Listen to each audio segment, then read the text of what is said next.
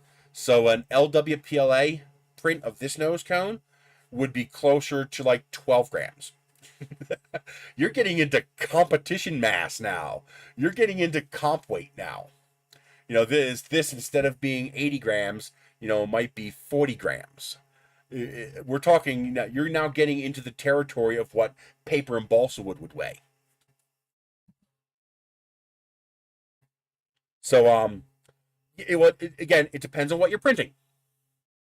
But for models that I'm printing, where structural integrity is an issue, and where the models tend to be symmetrical, it works really, really well.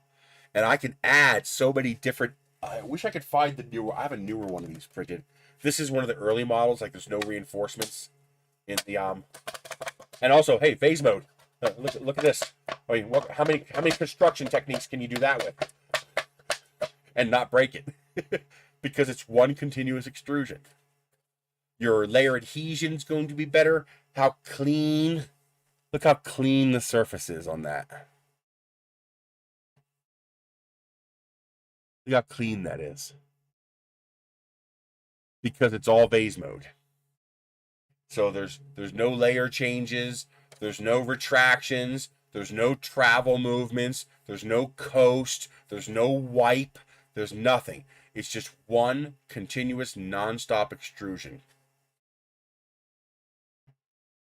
Yes, actually, that is one thing where I'm trying to figure out who came up with it first, because a lot of those airplane wings use this technique to make them possible.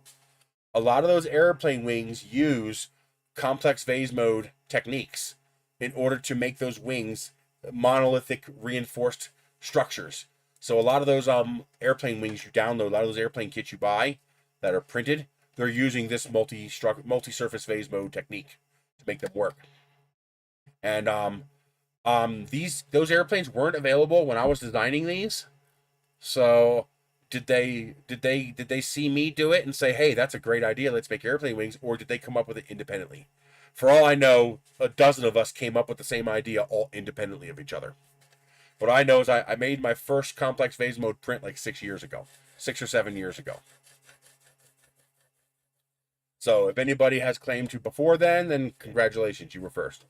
But either which way, the end result is, you can even see it here. See the ribs? Those ribs going from the inside to the outside, yet it's not on the outside there. You can see the shadow. See that shadow right there? I even had a problem with the base of the fin being a little too floppy. So I put a rib right there at the root and stiffened it up 10 times. And added, 2 minutes to the print time? Because it's phase mode. So all I'm doing is, instead of doing this, I'm doing this. Just adding a little step. Now, it's tricky because if you get the spacing wrong, then the slicer breaks the model. And then you don't get the continuous extrusion. And that's where it becomes a pain in the butt. When you're doing something simple like a square or something like that, it's easy.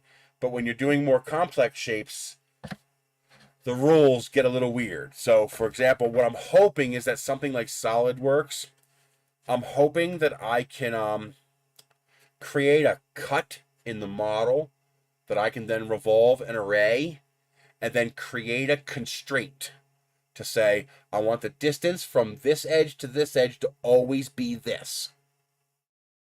Because there's one problem with vase mode printed models like this.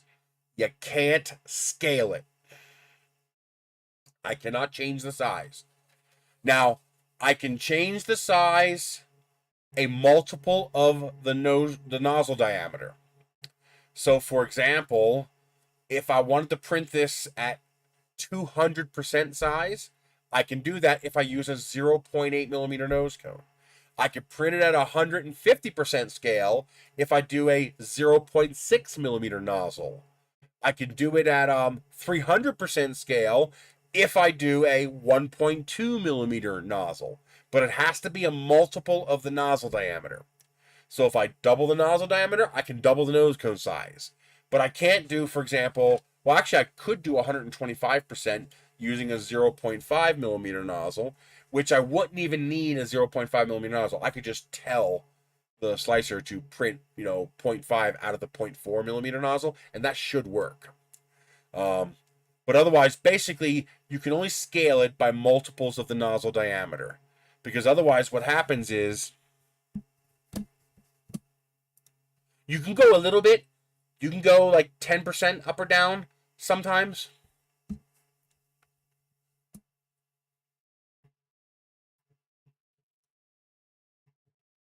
But what happens is,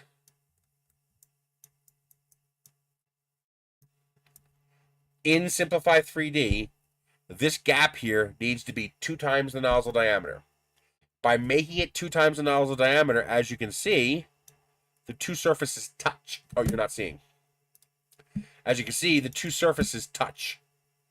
And I need those two surfaces to touch so that it's an integrated structure. That's where you're getting your strength from, by having those two independent surfaces touching each other. Now, if I scale this up, well, let's do it. I'll show you. Let's go 200%.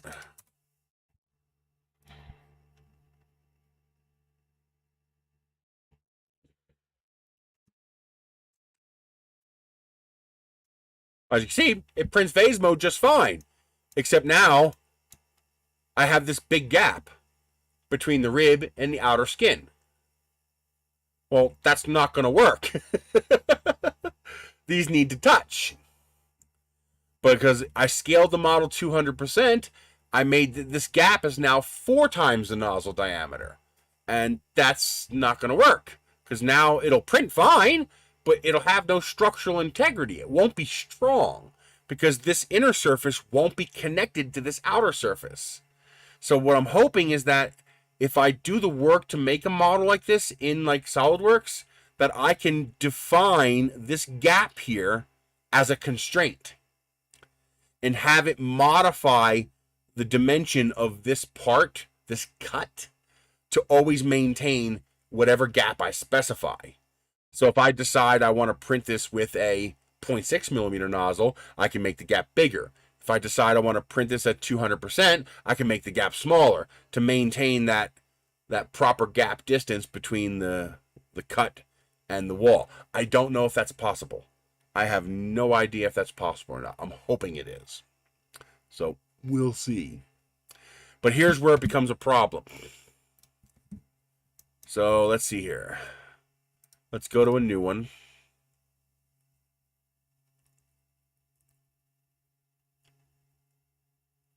Oh, here you can see I have. I'll show you that. I'll show you that again in a minute. Actually, let me show you that now. Let me just export it. Well, the thing is, can I make a slice parametric? I don't know. I have no idea if that's possible.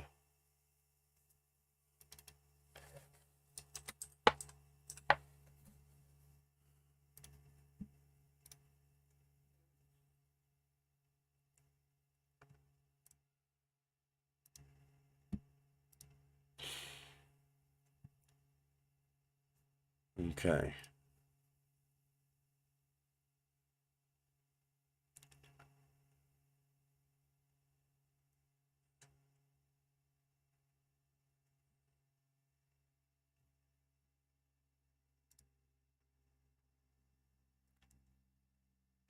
Basically, I'm going to make a simple nose cone for you so you can see why it's so hard.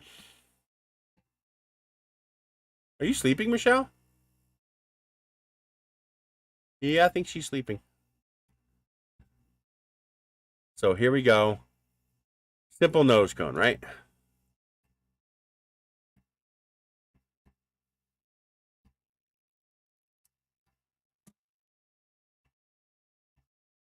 Okay.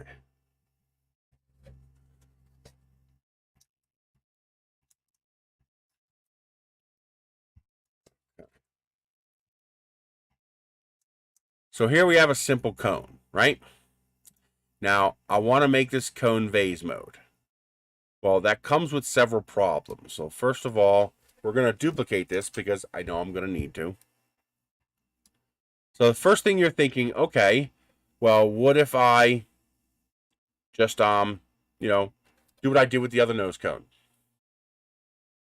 I Control D it. I shrink it down. I'm going to exaggerate it just so this is more obvious. Turn it into a hole.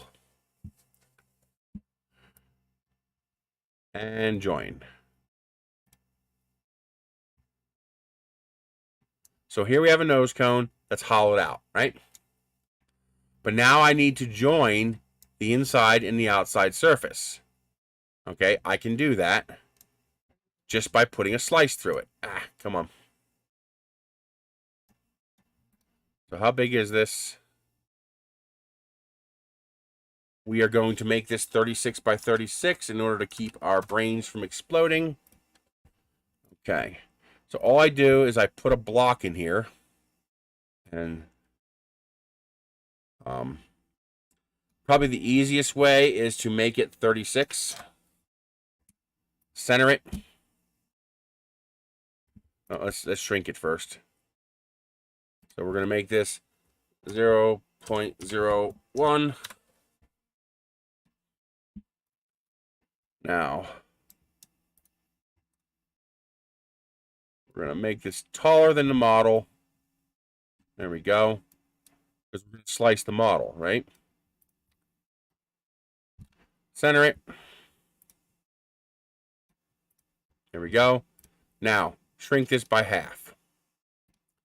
So that's 18. There. Now I am going to bisect this model 1/2 of the way. But I'm going to extend this out a little bit this way to make sure it actually bisects the model. So now it's exactly on the center line. And there we go. The model is now perfectly bisected. Right? That is a multi-surface vase mode. Let's see here. Let's export this. Powerful dupe go-go. All right, powerful dupe go-go.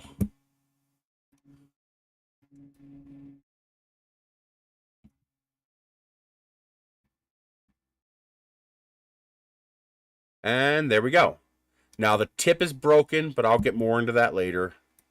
But as you can see, we now have a vase mode printed nose cone. See that? That's vase mode. Well, here's the problem. There's nothing connecting this surface to this surface except that one little channel right there. Now you might be thinking, okay, put multiple channels in. Well, here's the problem. Now you've created 3 separate objects. So if I put a line here and a line here, it's no longer vase mode because now you have 3 completely distinct objects that aren't connected to each other. That's why you can't just bisect the model in half, because now you're going to create 2 actual halves. This is all one line. If you go all the way down to your first layer, you'll see what I mean. See?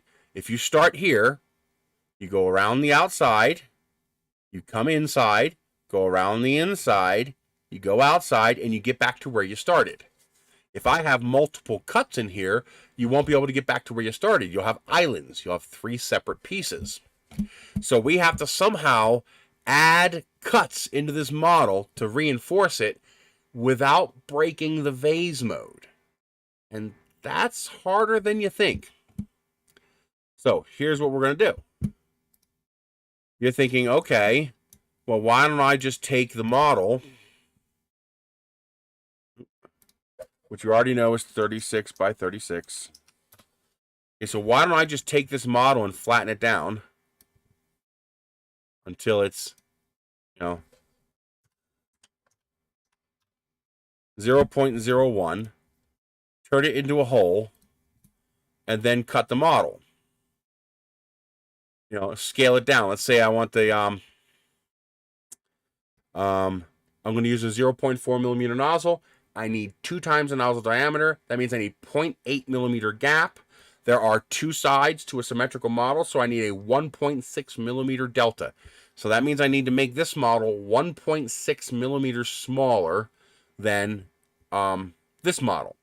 But can you see the problem already? 1.6 millimeters down here isn't 1.6 millimeters up here because this is a curved surface.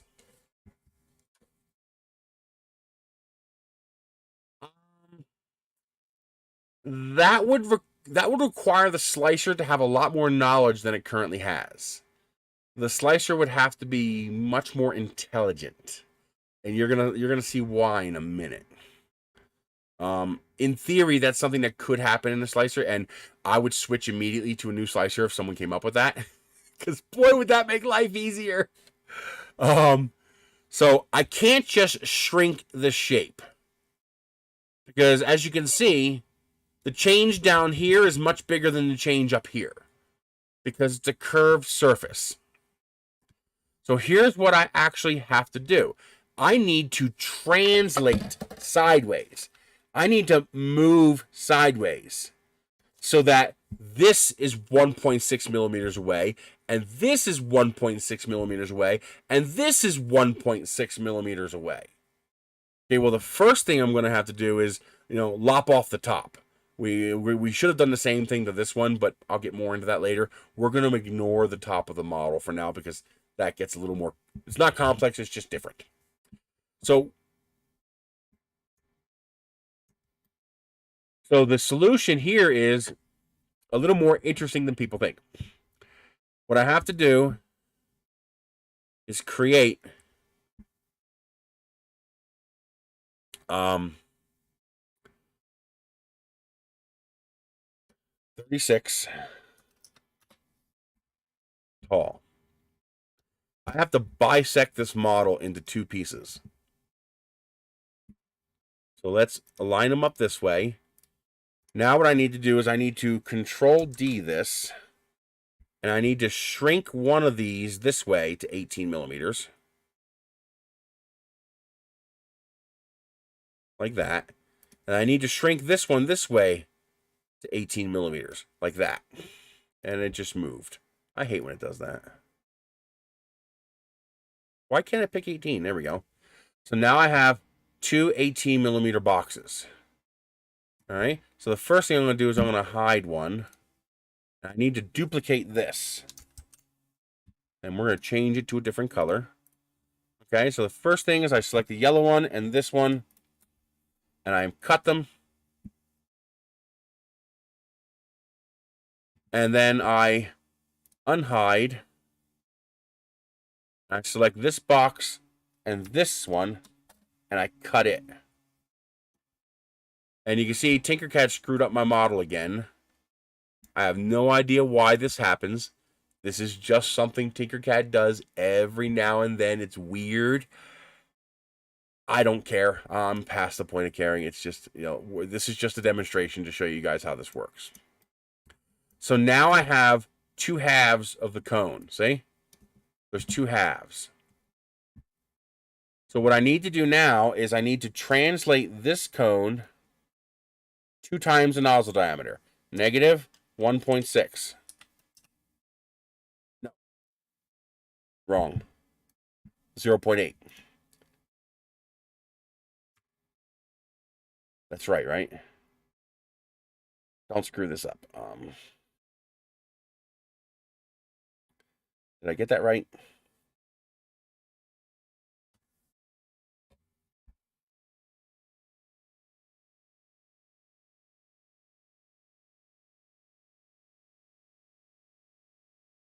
Two times, 1.6. So slide this way, negative 1.6.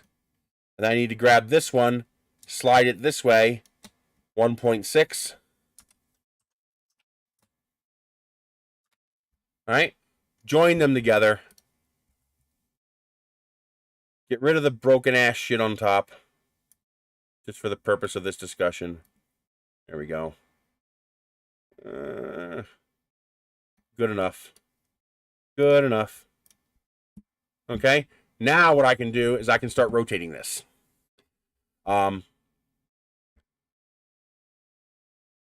Yes, this will work. So take this, Control D. Let's say I want, let's do 30 degrees. Or 20, yeah, just do 22.5. And then do Control D again. Come on. Come on.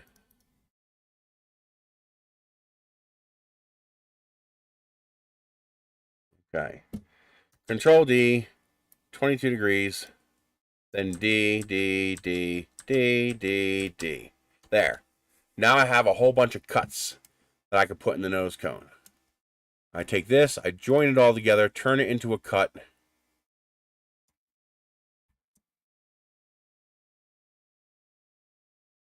And then I merge it with this model. Center, center, and merge.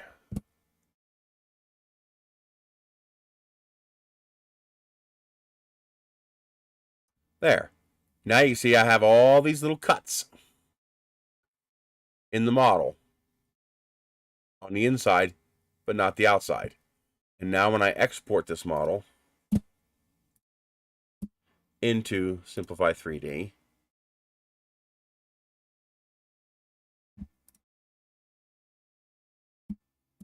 assuming I did it right. Okay, I did it wrong. The gap is too big. It should have been 0.8. But you can see what's happening. It's creating those ribs that only exist on the inside of the model and not the outside of the model. So let's go fix that real quick.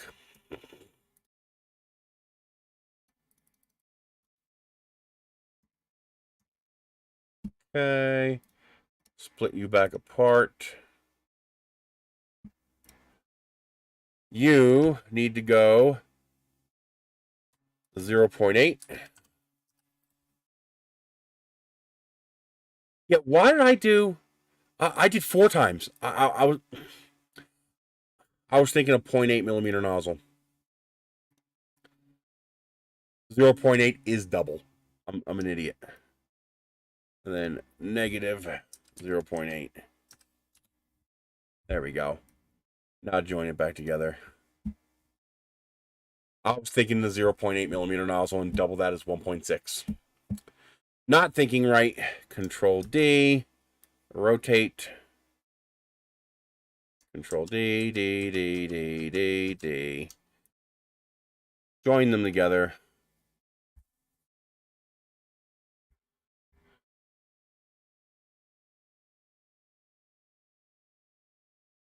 Turn it into a hole. Join it with the model again. That was my bad.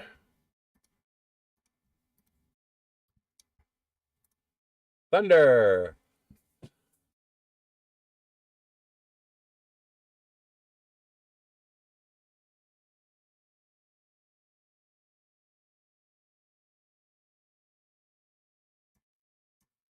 There we go. Export. Not yet. I'll be sure to let you know. There we go. Remove. Get the new version. Slice it up. There we go. That's what I want to see.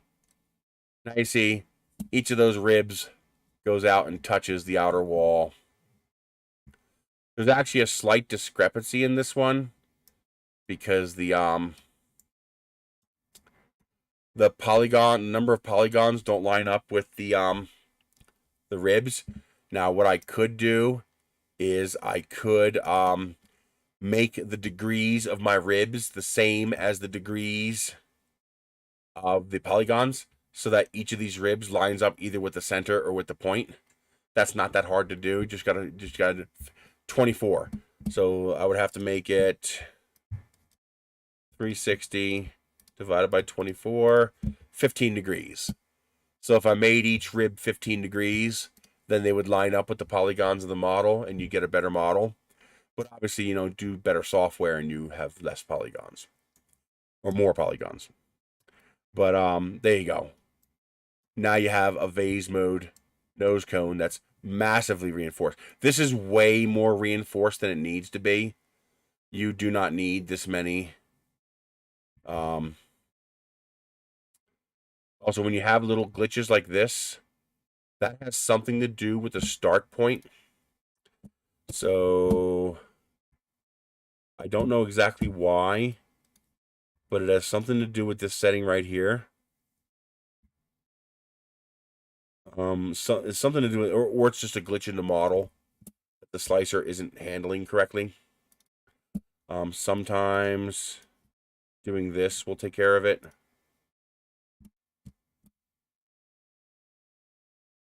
Nah, it's still there.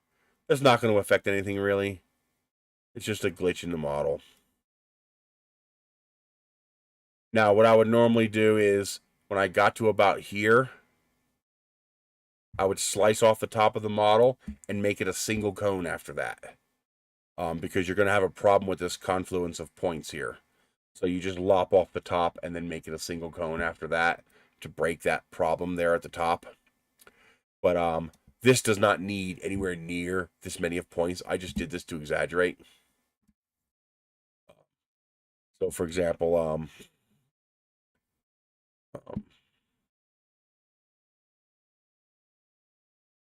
so 30 degrees would be the right number to use for this model, I think.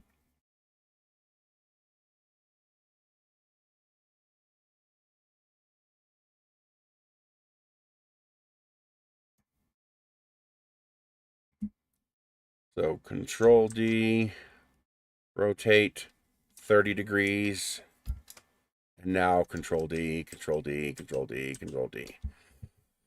Fewer ribs, even that's a lot of ribs for a model like this, but this will show you how it lines up with the polygons of the model better.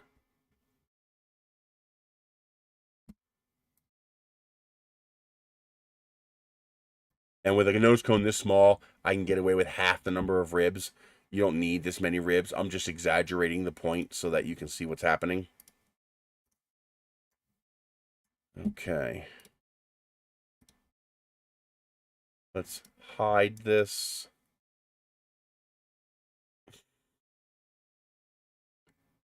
I'll do that later.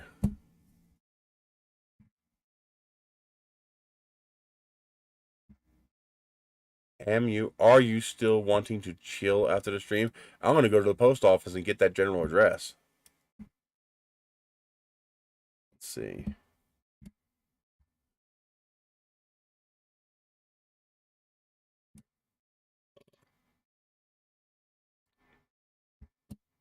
Alrighty, get rid of that.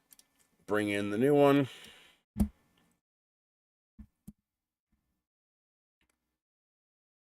There we go. Now you can see every other rib lines up perfectly with the polygons in the model. Much, much better.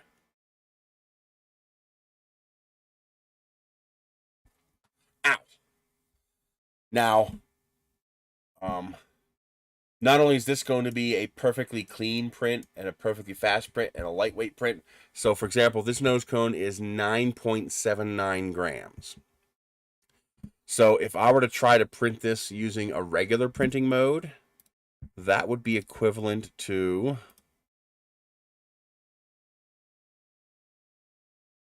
printing this.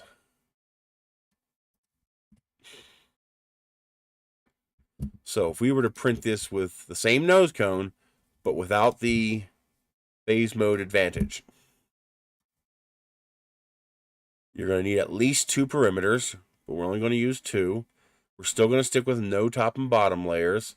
And let's do, I think 15% infill will be enough. That's a little light, but it should be enough. Actually, you know, something may... It depends on how the lines line up, but 10% might be enough.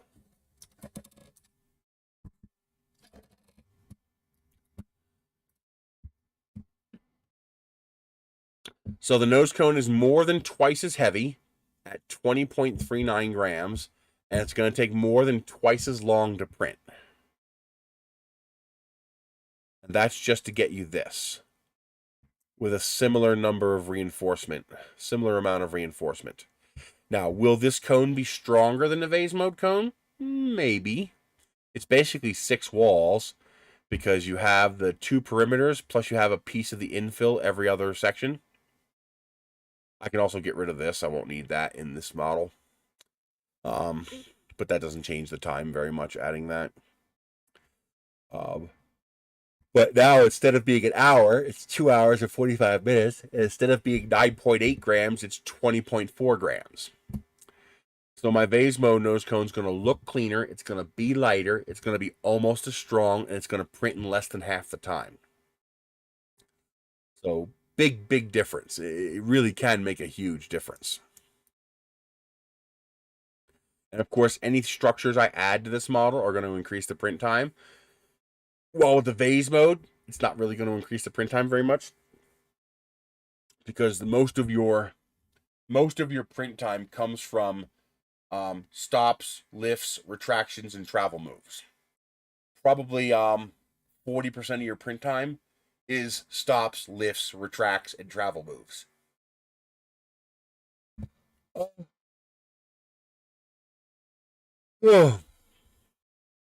This interconnected infill is one of the reasons Simplify 3D prints so cleanly, because the infill all happens in one extrusion. So instead of, extrude, move, retract, travel, extrude, move, retract, travel, extrude, move, retract, travel, instead it goes extrude, extrude, basically, it's kind of like doing vase mode for infill. So you can see it right here. So here's the start. It would have to extrude, retract, move, extrude, retract, move, extrude, retract, move, extrude, retract, move, extrude, retract. By connecting them, you can just go extrude all in one motion. You can do it in far, far less moves. Now you can do that as well. You could just print a shell, then fill it with expanding foam. But now you have a messy step, an added step, more things to buy, or I can just print it all and be done with the problem. Have a finished, ready to go part. So you can do this in Cura. There is a command in Cura to connect the infill that simulates this kind of thing. I think Simplify 3D still does it a little bit better, but as you can see, there's very little actual retraction going on here. See how there's a minimum, there's a little bit of retraction here, a little bit of retraction here, and a little bit here caused by my little cut that shouldn't be there for this version of the model. That minimizes how much retraction you have to do. It also means I could do this with 2 perimeters instead of 3 perimeters, because 50% of it's going to be infill perimeter. Yeah, you can do that in Cura too. I don't know about Prusa. I'm assuming Prusa has it as well. Let me see if I can find it.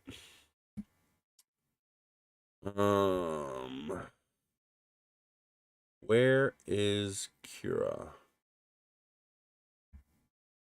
Thumbnails, laser gerbil, Cheeto box. I thought I had Cura on here. Something keeps uninstalling that. I keep reinstalling it, and something keeps uninstalling it. It's very annoying, actually. I like my shit staying the way I left it. Unless I just didn't make a desktop icon, which is unlikely. But something keeps uninstalling Cura, and it's not me.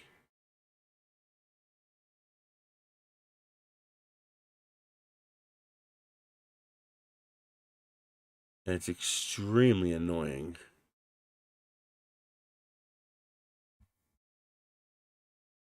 Anyway, but there is a setting where you can connect infill lines in Cura to get this similar effect. Now, on a model like this, it's not going to make that much of a difference. But when you start printing bigger models, it makes a pretty big difference, especially with large swaths of infill. So, for example, if you were to print...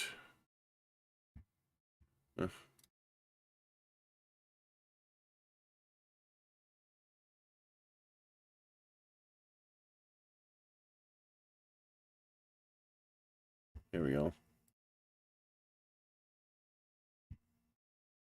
If you were to print something like this, the infill, go 20%.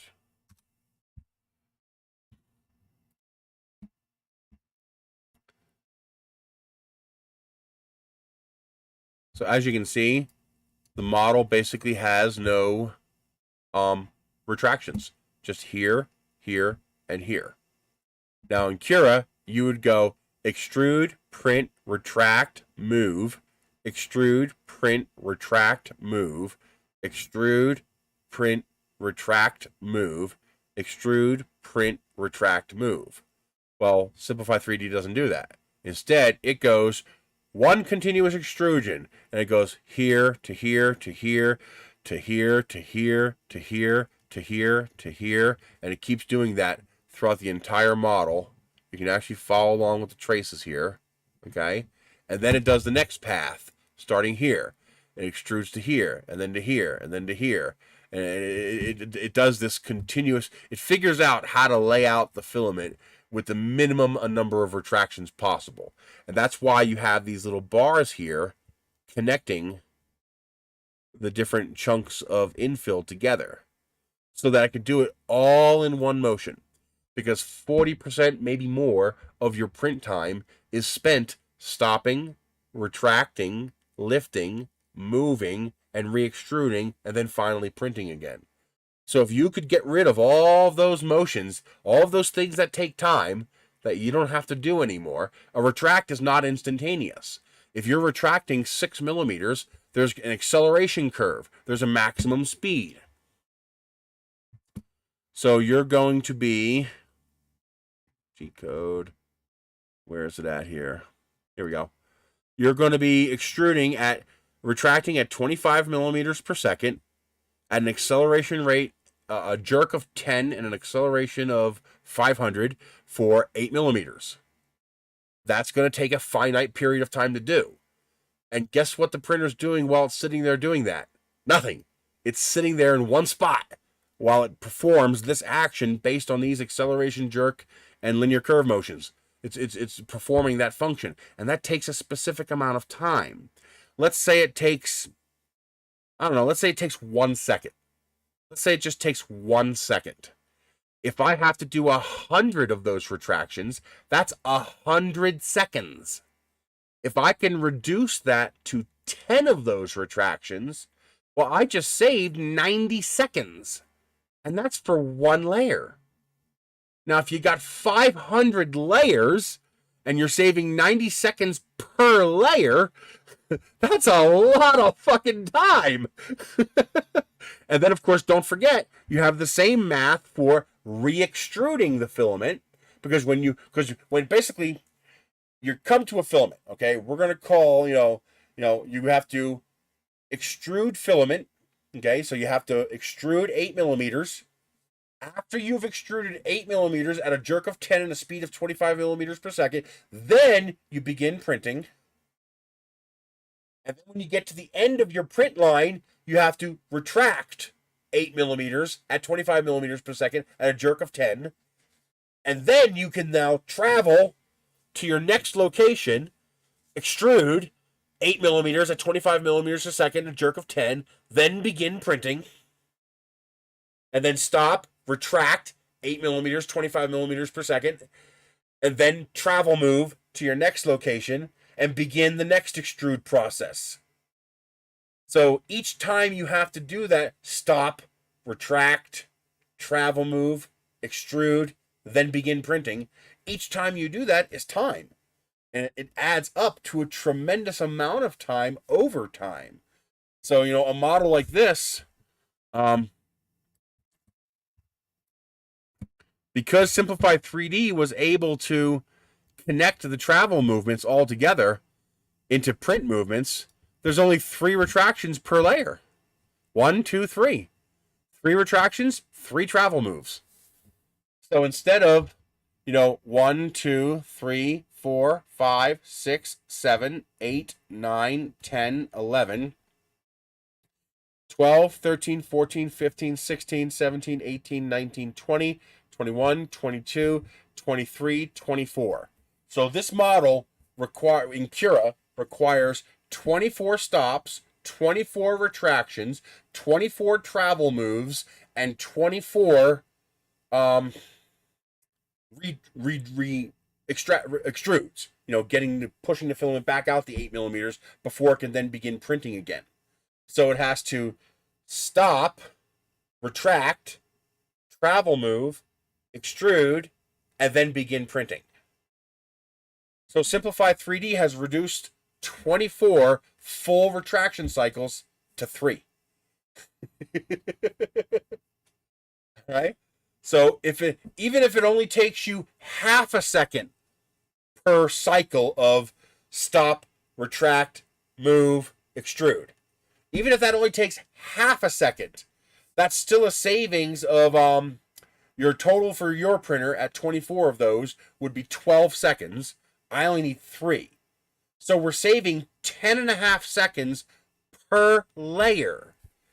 And 10.5 seconds per layer, there are 150 layers. Let's assuming it was homogeneous. So that's 150 times 10.5 is 1,575 seconds divided by 60, 26 minutes. You've just reduced the print time by 26 minutes just by more efficiently doing this. On top of that, the fewer retract, move, extrude cycles you have, the fewer zits you're going to have, the fewer clogging potentials you're going to have, the few skipping potentials you're going to have. Isn't that amazing? Holy shit. You just saved 15 hours. 15 hours. Holy shit! That's a lot of time! Oh my god! You can almost print 2 for 1 now! Wow! No, that's why I like Simplify 3D! It does a good job. It's just too bad the company failed. Yes, it can. Because each time you do that retract, move, and extrude, that filament is sitting inside that hot end cooking off. Now, it's not by much. It's a half a second. Okay? So it's not by much. But for a more sensitive filament, it might add up. I don't know. Probably not. Let's be real. A half a second's probably not going to make much of a difference. You know, the print time may have saved 15 hours, but the filament didn't sit inside there for 15 hours. Only that little tiny section of filament sat in there for an extra half a second. But, you know, it makes a huge difference. I mean, look at Donald. He just saved 15 hours. 15 hours. A day and a half print now takes less than a day.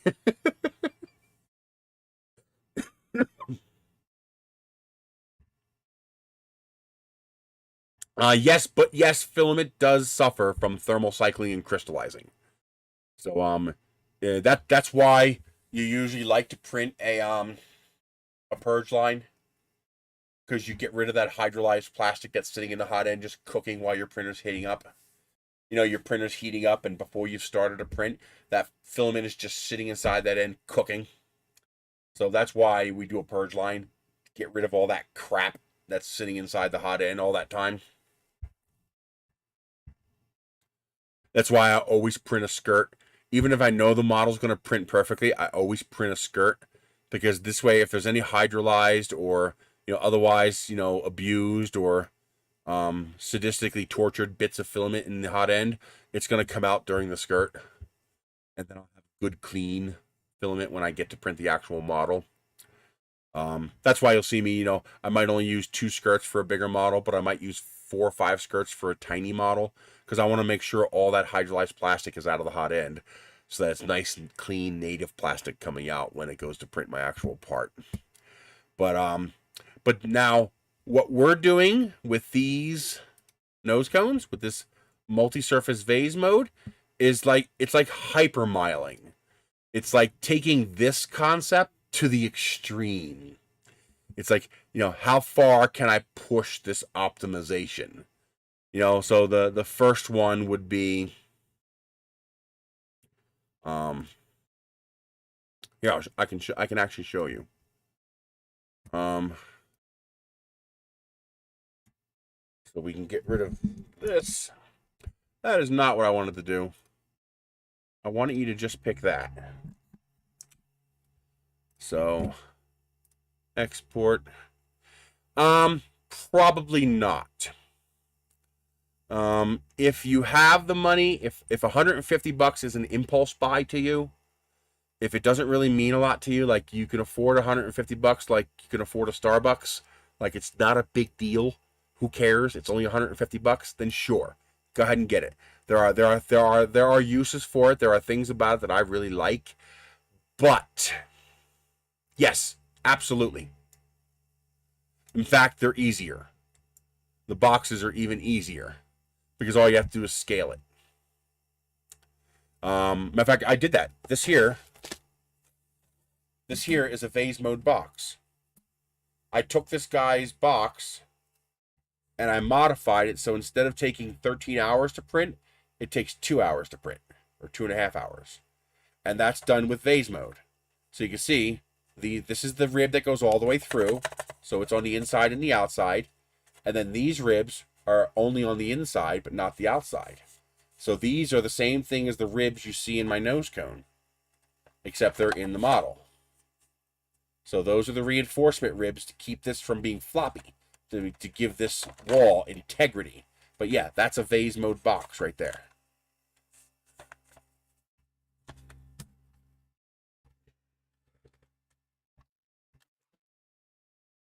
Again, if you're doing one box, who gives a fuck? Just print the box regular. But this guy's making these boxes and selling them. He's putting his product in them. So he might be printing 100 of them. So saving that 3 or 4 hours and saving that, 100 grams of filament is going to really add up in the end.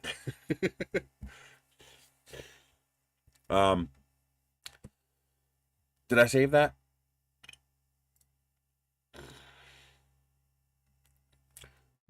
Let's do it again.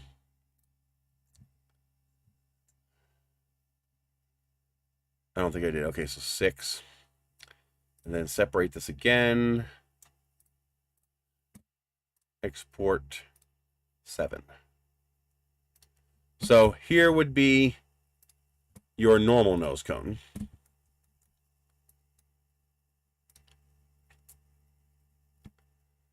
So this is your just normal nose cone with infill.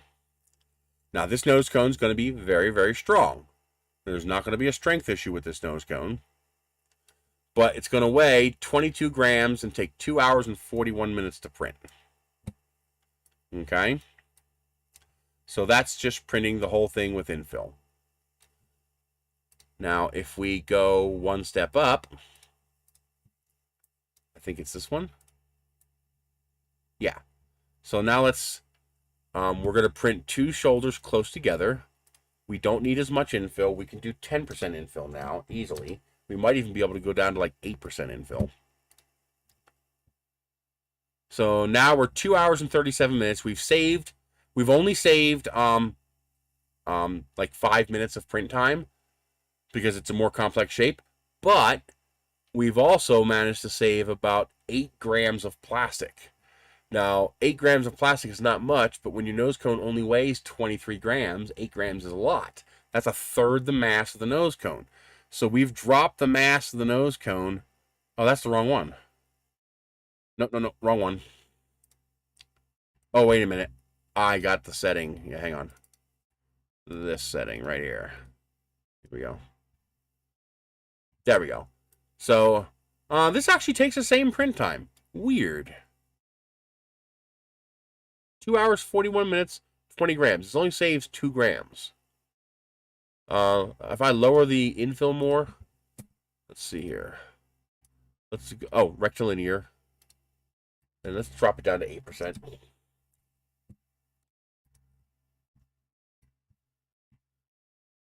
That saves about 5 minutes, and it saves 7 grams of plastic. There you go. Yeah, that's fine. That's perfect. Okay. Because these walls are so close together, I don't need as much plastic in between. I can lower that even more. I could probably go down to 5%. Yeah, definitely.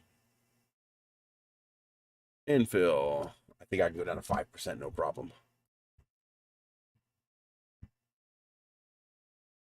There we go. Saves me 8 minutes, and it also saves me 6 grams of plastic. So about 30% of the weight of the nose cone is saved. Okay. Now, if I go all the way to the hardcore weirdo cone, was that this one?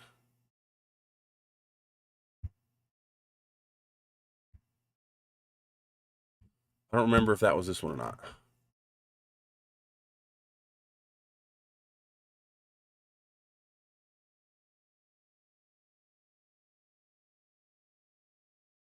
Yeah.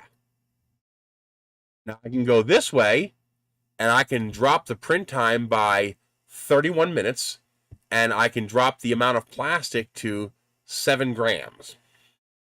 That's lowering the mass of the nose cone by 15 grams. So that's bringing it down, not lowering it by 30%, but lowering it by 70%. The problem is this nose cone has no structural integrity because these two surfaces will wiggle. Now, if you add top and bottom layer, that might be good enough depending on your model. So you might be able to get away with this and not have a problem. However, if we simply add the ribs, was that this one?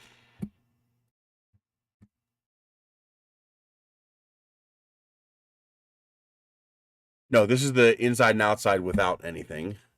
We don't want that. So that must be this one. I think so. Yeah. Yep, this is the good one. So here's the optimized one. Now keep in mind, oh Jesus Christ, are you kidding me? I'm not showing you the screen this whole time. Oh, I'm an idiot. All right, let's start over. So we know it's this one.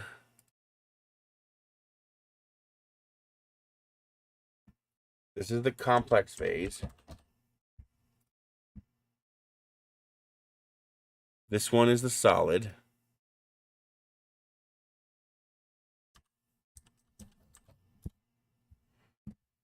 Then is it this one?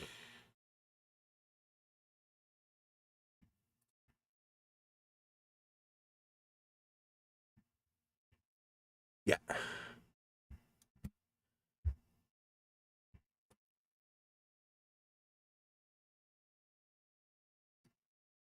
This is the hollow.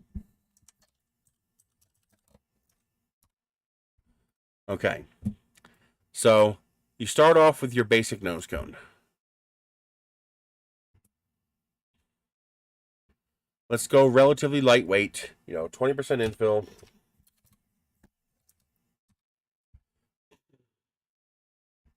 Grid layers. Let's go no top and bottom layers. Let's say they're smart enough to do that. And you start off with this. 2 hours, 41 minutes, and almost 23 grams of plastic. Okay, that's your standard nose cone.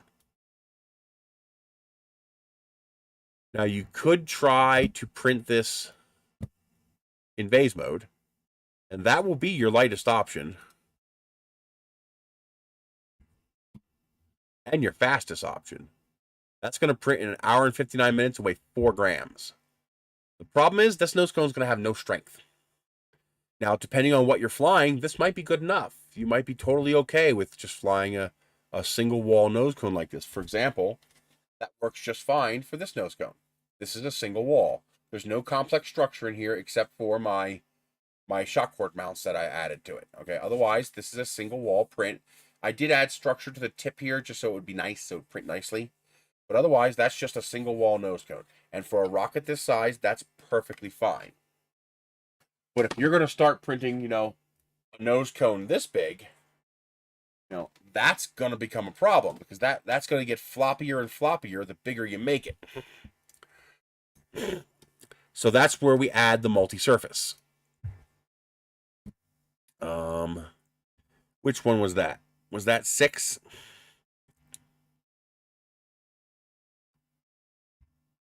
I think that was this one.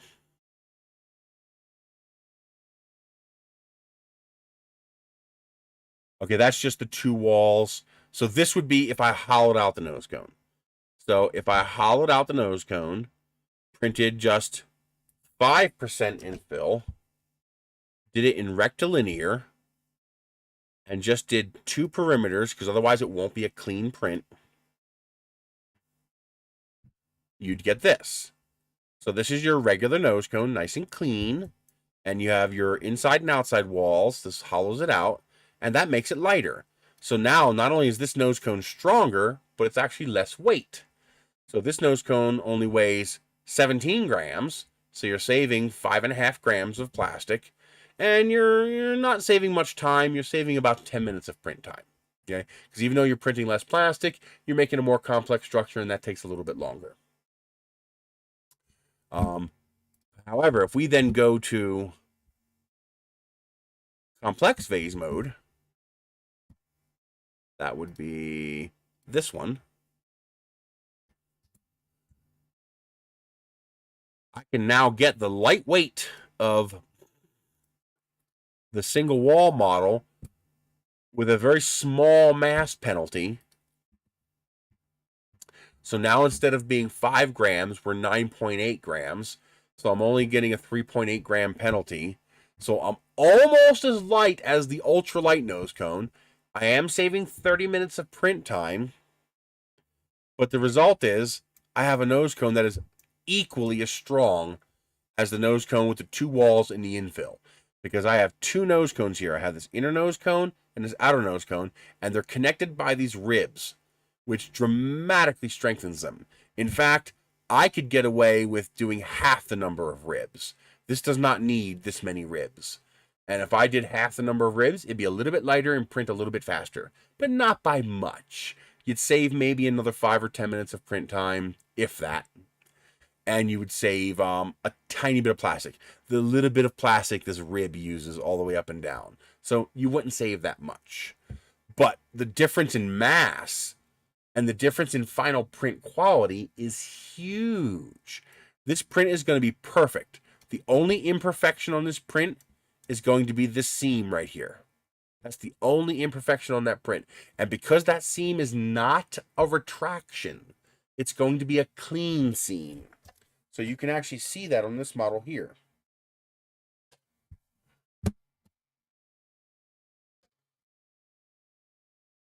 So here's this model, and right above my finger there you go. There's that seam going down the whole length of the model. See? As you can see, that seam is really no big deal. I'm holding it at an angle to the light to amplify the effect of it. But as you can see, it doesn't look that much different than where the shadows are. Or the other ones down here. Or can you see it? Right here. See the shadow? There's no seam on the outside here. That's on the inside. So you end up with just that one seam right there, which is clean and smooth. It's visible, but it's clean and smooth. And if you paint the model, you can make that disappear. But I save 14 grams of plastic on a 23 gram part. That's a lot. That's a more than 50% reduction in mass while only losing maybe 10 or 15% strength. Because now all of the plastic is going into the structural integrity of the model instead of just slathering on the plastic to make up for the strength. So that's the difference that you can make by optimizing a model like this, assuming the model is capable of being optimized like this. You can't do this with all models. Okay. So the model needs to be intrinsically Vase mode compatible, and then you're just adding extra surfaces and connecting them together to add back in structural integrity that you lost by printing a single wall. So by having multiple interconnected surfaces, I get back that strength that I lost by making it a very thin model. So it allows me to do complex things like this, where you can integrate every aspect of the model. Let me show you the one I have downloaded here. Let's see here. Oh, wait a minute, it's here. There it is. This is my final rev of my I'm probably going to call it a Bulldog. I just like the name Bulldog. Or 6-pack. I was going to call it 6-pack. But this entire model has fins. It has a body. It has launch lugs. It has internal centering rings. Oh, I'm not showing you again. Damn it. Why do I keep doing that? So this model has the fins, the launch lugs, the airframe, the internal centering ring, the transition between the two different sizes and the motor mount. It has internal holes here for the launch lug attachment. You slide your shock cord through there, up through the other side on the bottom here. It goes all the way through. And then you tie it into a knot up here. And that's how you attach your shock cord to it. And then the nose cone has the similar kind of thing built into it. And all of this is built into the model. You can just see it right here. There's a reinforcement rib. You notice how these are not quite flat, how they're a little squishy, how they're a little floppy. Well, I designed in a reinforcement rib to stiffen them up, and now they're perfectly straight. But I also noticed that the joint here with the body was a little flexible. So you probably can't even see it here. Yeah, you can. You can see I got a little tiny cut right there in the model that's adding a rib to stiffen up this connection between the body and the fin. And now this is a seriously rigid but ultra lightweight model. So when I print this, you see the whole entire thing. I have retractions enabled, and you can see there are no retractions anywhere on the whole model. And on not only that, thermal stability is increased because it's maintaining an almost completely consistent speed throughout the whole model. It speeds up just a little bit here. This part here speeds up by just a tiny bit, you know, by 5 millimeters per second.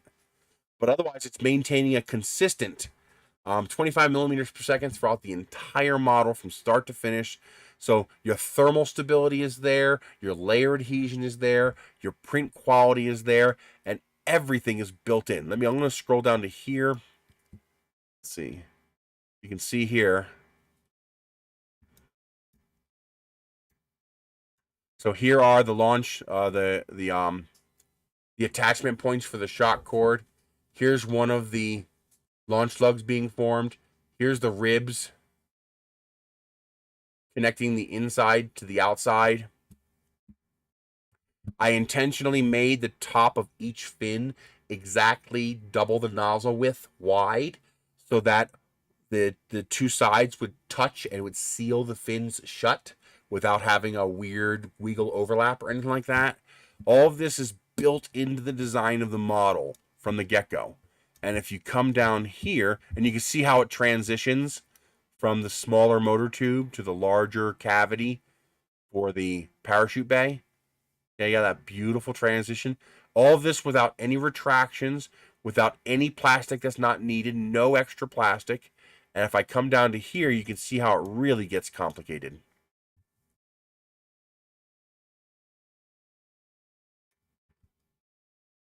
So you can hear, here's the little rib that comes across and reinforces the root of the fin. Here's the little rib that stiffens the fin to make it straight. If you look down there, you can see how it starts off at a 45-degree down here because you can't just bridge across. It might not attach. So I start off at 0 and I work my way up, bridging across 45 degrees overhang until it touches the other side. And then it's a straight one all the way across. You can see the launch lug down here. Again, it goes from single wall to double wall.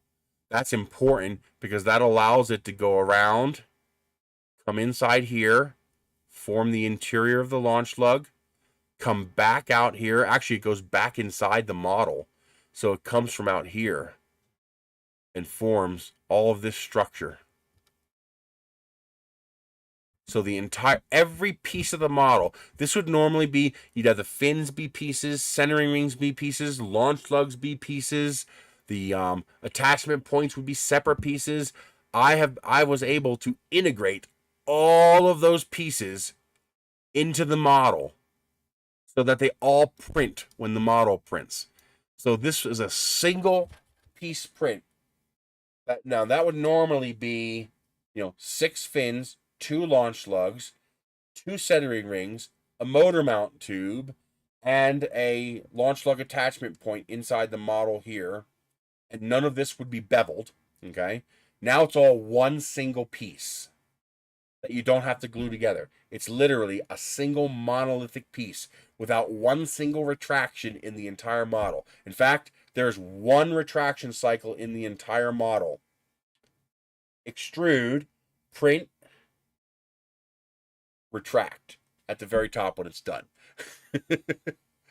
And that monolithic structure, just, you get that beautiful, clean, perfect surface every time with no imperfections because it's just vase mode. There's no stop, move, retract, whip this way, whip that way. It's just one continuous motion all the way up to the top of the model. And that gives you that from that. Now, this model, which is all plastic, is only 64 grams. The whole thing.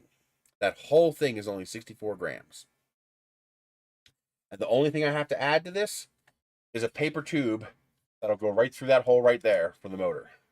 And that's so the hot motor doesn't touch the plastic. It might not even need that, but I feel better having that in there.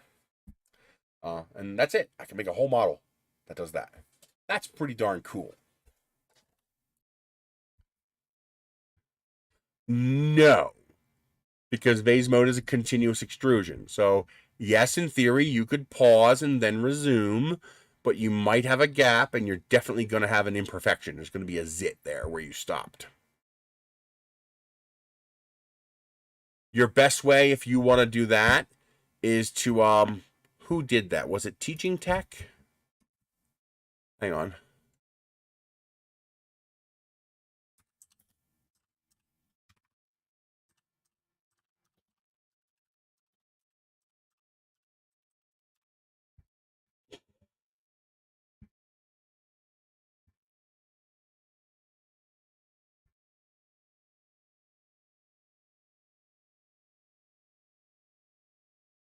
Yeah, teaching tech. So if you look up teaching tech, he did Maker's Muse do it as well? I think teaching tech is the one who started it. I don't know, one of them did. But basically he inserts then want to position the pen holding rack so okay, this is the more complicated version.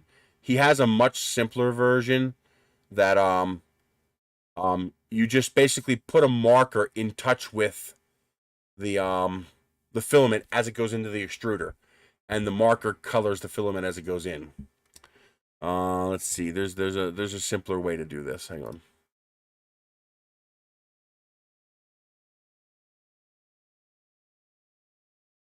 There it is. That's it. That's it right there. See how the filament goes in, and then you just have the Sharpie sitting there? So Maker's Muse did it too. Maker's Muse and Teaching Tech, because this is a Maker's Muse print. But yeah, you can just have a single one of these, and the marker just sits there touching the filament, and then when you want to change colors, just yank out the marker and stick in a different marker, and it'll start printing a different color. And if you want a deeper color, you do this. You have multiple markers from multiple sides, so you get more deeper color.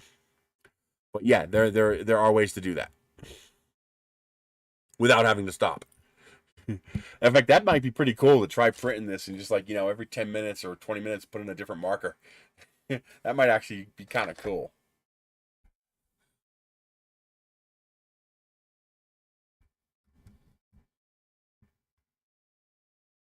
And that's literally just a print that would sit on top of your extruder. All you're doing is holding the marker and the filament together so that the marker can touch the filament. You could splice filament, but you know, obviously there's risks with splicing filament, but it does work. I got that little, it's actually, there's a link down in the description, but I've got that little, that, come here. Why is this resisting me? I've got that filament joiner that actually worked really well. I was really impressed with how well that worked. It's like $50. But that allows you, the nice thing about that is I can join all my waste filament together and make something out of it.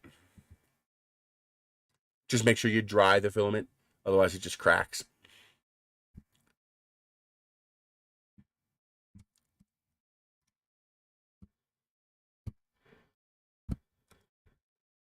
But as you can see, that's why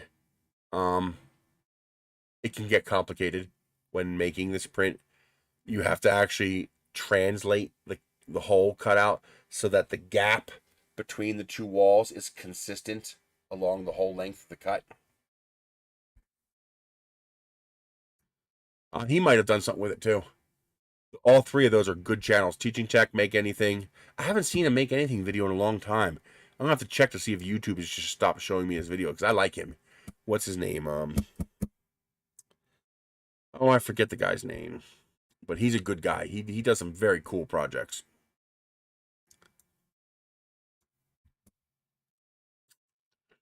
Oh yeah, I think I'm gonna grab one of these 8-inch tubes since it's only $12, and start working on building an 8-foot, well, it'll be a little over 9-foot 8-inch model, and printing my own parts for it. I'm just showing the Home Depot page. So for $24, I can grab 2 of those tubes. Well, grab one for now. I'll save some money because it'll be a long time before I fly it. And see about making, you know, how cheaply can I make a level 3 rocket? So I'll have to start testing. So I'll have to basically I'll have to glue 2 tubes into that 8-inch tube. One using plywood and one using a 3D printed centering ring. Put a slug inside the motor mount tube and then yank it out until I break the plywood centering ring, and see how many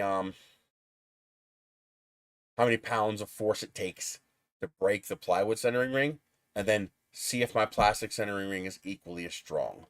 If my plastic centering ring is equally as strong, then the part is perfectly adequate for the function. It should be.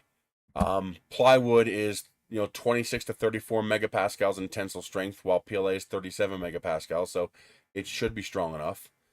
9 seconds of burn through a paper tube should not be long enough to soften the plastic to the point of becoming a problem. I mean, if you were burning for 20 plus seconds, you might have a problem, but with a 9-second burn over that much surface area, that shouldn't be a problem. I don't anticipate that being a problem. I was thinking it'd be pretty cool to make a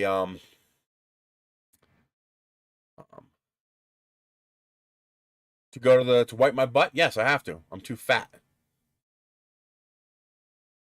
I actually need to put a board up on the wall because whenever I miss the beam, I end up going through the sheetrock. I keep making the fucking holes bigger and bigger. So I need to put something over that to give me a larger surface area to push against without tearing apart my walls. And then maybe eventually go with a 12-inch. That's the nice advantage of a 12-inch tube, is that the model will be draggier. And the more drag the model produces, the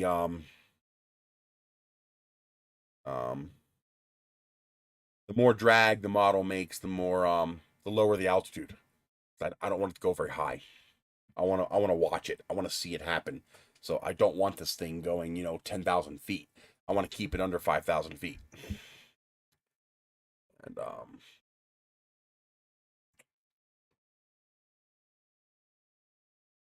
yeah.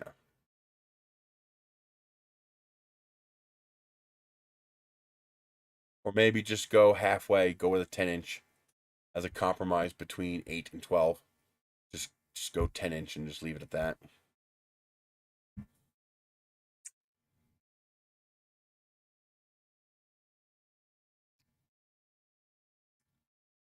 I was even thinking about having cooling ducts. So, for example, I was thinking, better to show you here. So, the centering rings will be open. There's going to be no top and bottom layers. It's just going to be infill, like you saw in the slicer. So I could have little ram scoops on the side. There goes the power. The UPS for this TV must not be strong enough.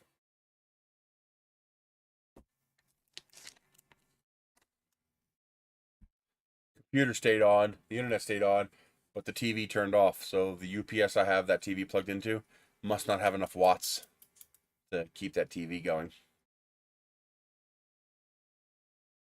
And that power outage was actually long enough to put my mini split into safety mode. So it says P1. I'm guessing that means it recognizes the power went out and it's waiting to recycle so it doesn't damage anything.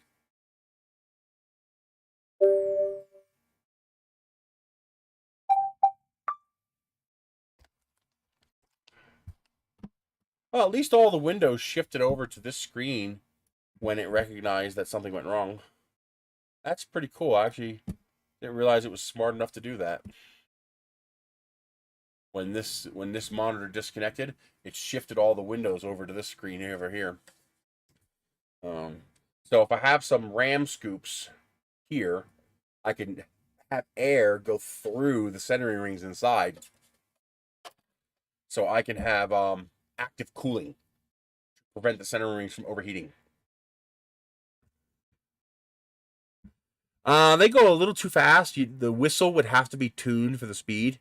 Yeah, power outages here are very common. That's why I have like 14 UPSs in the house. Everything important is on a UPS. Every computer, every TV, every important device that could get pissed off by a drop in power. Not only do we get regular blinks like you just saw where the power goes out for like half a second, but we also get browns a lot. Like almost every single morning. I don't know why. Every morning, for some reason, I get 1 or 2 browns. Like I'll wake up at 7 o'clock in the morning, and I'll hear all the UPSs in the house go click, click as they momentarily kick on. Yeah, you kind of have to. But browns are daily. I'm pretty sure a diving pigeon isn't going 400 miles an hour. I'm pretty sure there's nothing alive going 400 miles an hour. But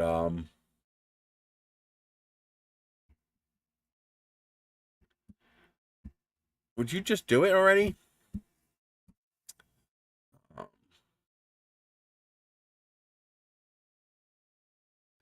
Yeah, but that's a plane, not a living thing. Planes aren't alive.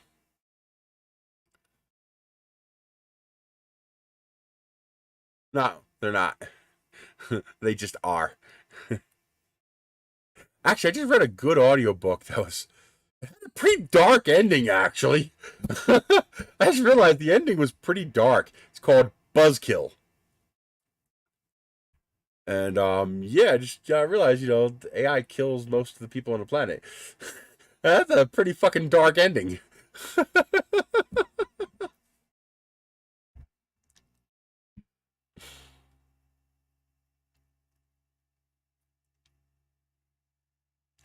You shall all die.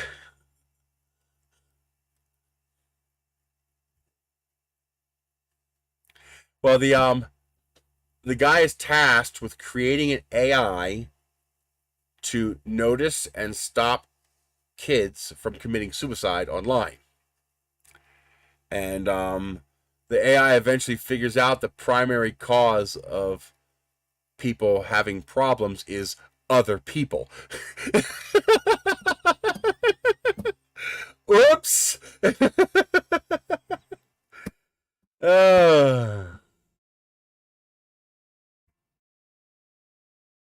But good audiobook if you want to listen. I enjoyed it. It was a pretty good audiobook. Called Buzz. Where is that at?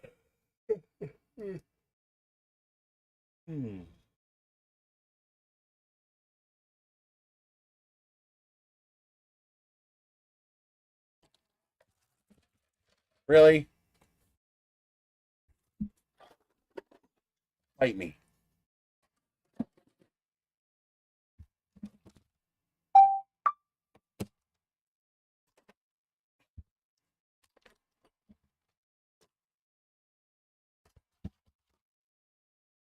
Found some new outlets that are supposed to be both energy monitoring and I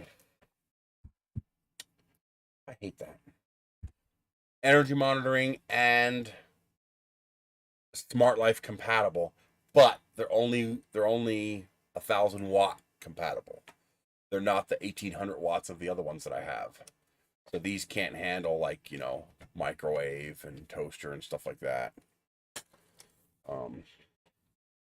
They're also dual outlet, which is kind of dumb because it can only handle 1,000 watts. So that means you can only plug smaller things into it. But it's energy monitoring and smart life compatible, so I can do energy usage tracking, which is important. And they were cheap, $19 for 2 of them. So, because the original ones that I've been buying that I still have like 10 of, can't get them anymore. So hopefully somebody else starts making good ones like that again. Because most of the ones they have now don't have energy monitoring. So you can turn them on and off, but one of the things that I like being able to do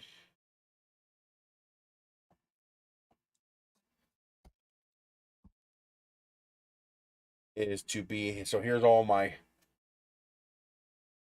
smart life compatible things. Those are all the smart outlets I have. So hot water kitchen, here we go. Oh, cool. How is it a short? Oh, it's a short story. Okay. So here is my. No, though that's programmable. I can actually program that into this. So I can choose off, on, or last known state.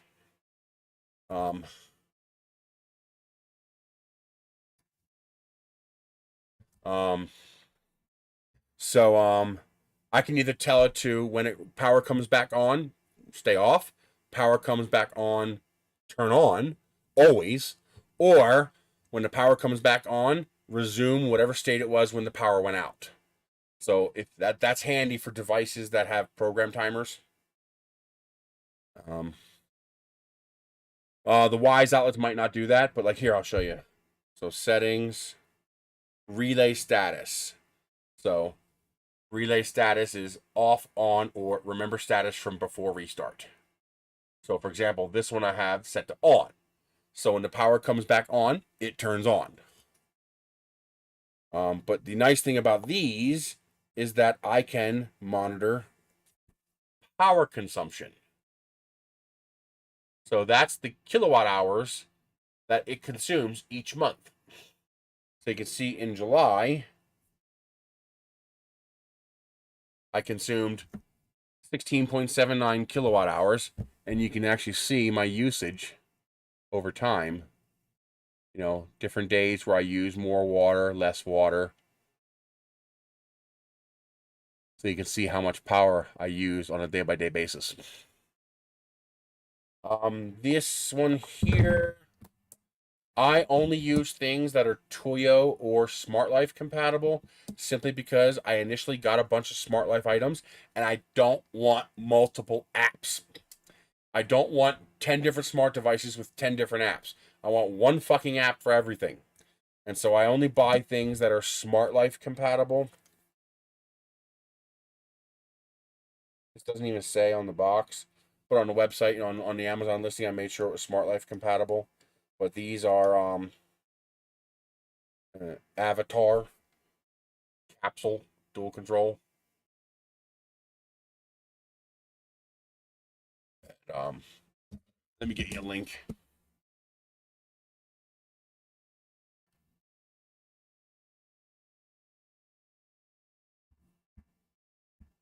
Now, keep in mind, I haven't tested this yet, and it's only 1,000-watt compatible, so this is not going to run things like your microwave and crap like that. And there is a 10% coupon, so you can get it a little cheaper.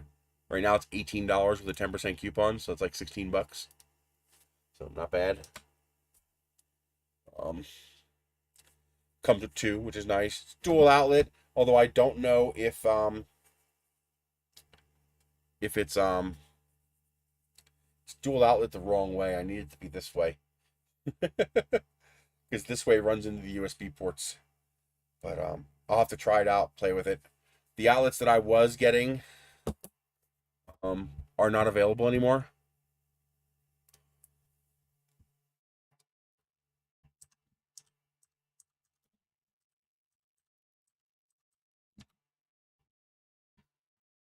That is not what I want you to do.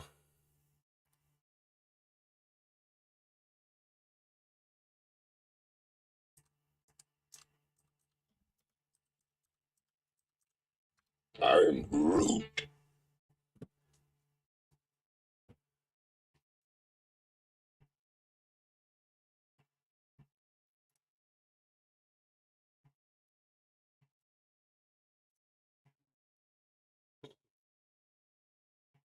So here's the ones that I use, but as you can see, they're not the same thing. You know, this is what I got. But now the listing has changed to these. I didn't buy any of these. I don't have any of these. But the listing has changed to these. And while these will probably work fine, these don't have energy. You got to purchase 6 times. Okay. I like these outlets. But these don't have energy monitoring. Yeah, true.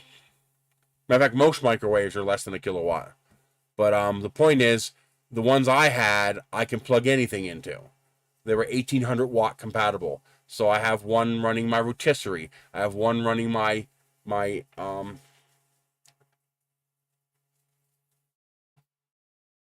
induction cooktop. I have one running my Instant Pot, an air fryer. You know, everything is on these outlets just so I can see how much power these things are consuming. I won't be surprised if a nice chunk of my power consumption every month is just these damn outlets. Because you figure if they take 3 or 4 watts each and I got 20 of them, you know, that's 80 watts continuously every day, 24 hours a day. So eventually, once I learn how much these devices consume, I'll take them off those outlets to save power. But in the beginning, you know, for a year, it's good to be able to go back for a whole year and see how much power did I use running the toaster? How much power did I use, especially with something like this that has Wi-Fi and whatnot. I wouldn't be surprised if $20 of my bill every month is Vampire or more. But eventually I'll be able to take these things off the smart outlets. Now, there are some things that I want on smart outlets.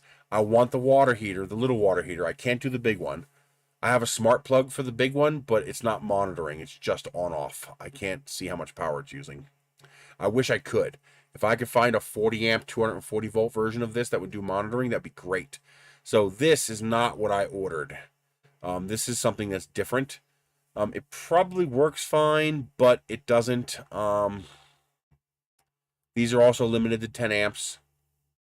And these do not monitor energy.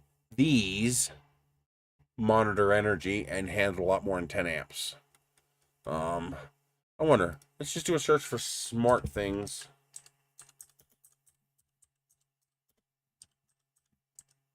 Outlet.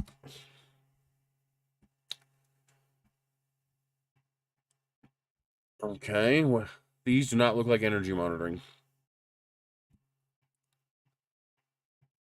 Okay, it works with smart things. But it does not look, yeah, these are 10 amp. Oh no, these are 15 amp. So these will handle 15 amps. But I don't think they do monitoring.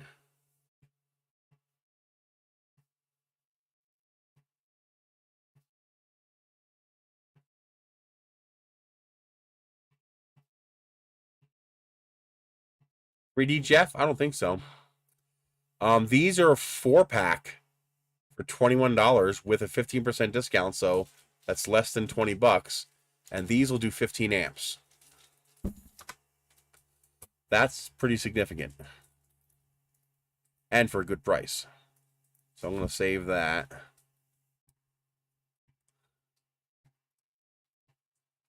Okay.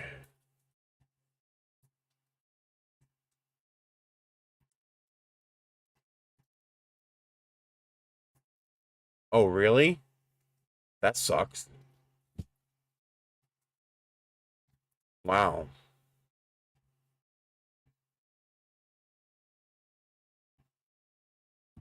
That really sucks.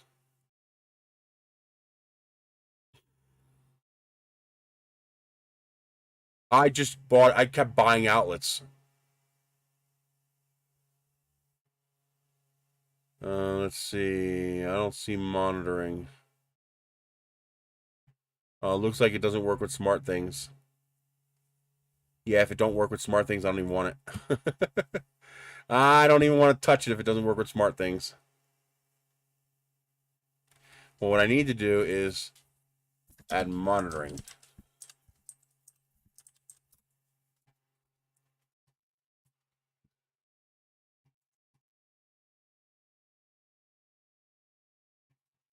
It says smart things. That's expensive as hell. Jesus. Here we go. Hang on. What's this one?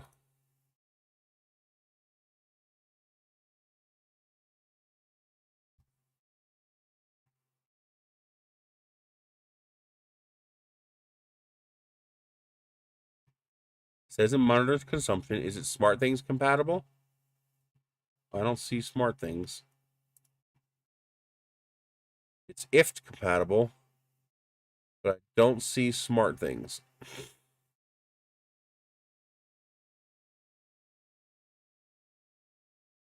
They are 15 amp compatible. They're $7.50 a pop. Ah, smart things. Or no, smart life. Smart life, not smart things. Is that what it is? Smart life. Okay, I was doing the wrong search term. Smart life. Okay, so this is the one I'm looking at now. What Discord? Let's see.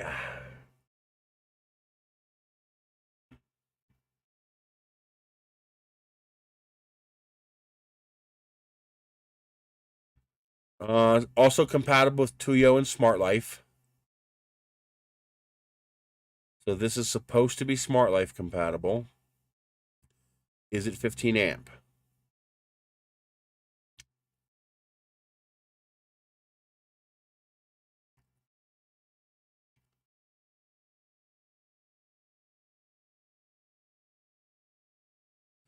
Somebody said they were going to make one, but I don't know if that ever happened. These are only 10 amp.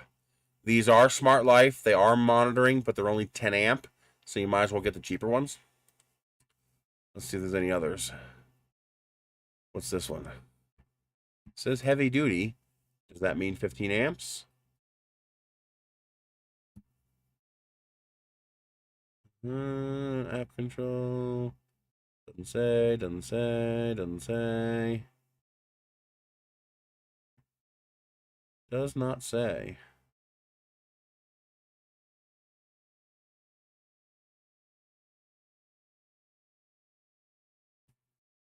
These are 15 amps. Are they Smart Life compatible?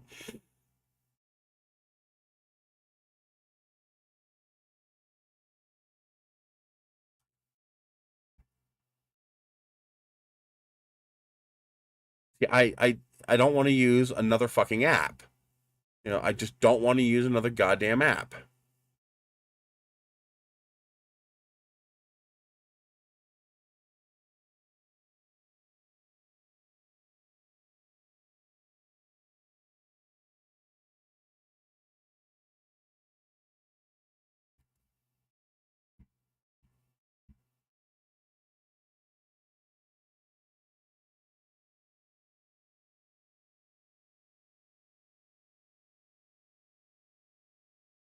Fifteen amp energy monitoring.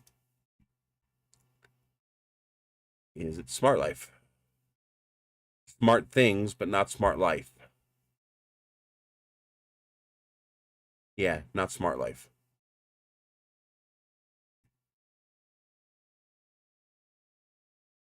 Oh, those look similar.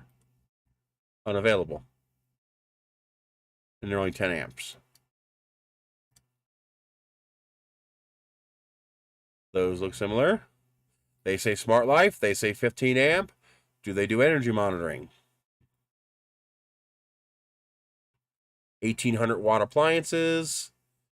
Smart Life.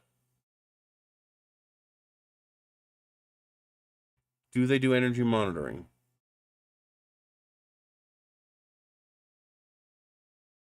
They do schedule and timer.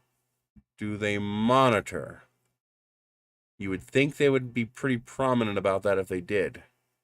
These look very similar to what I have.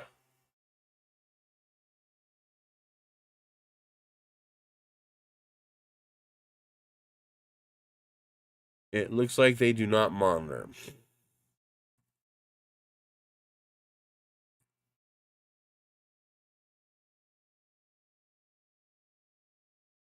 Yeah, these are not 5G compatible.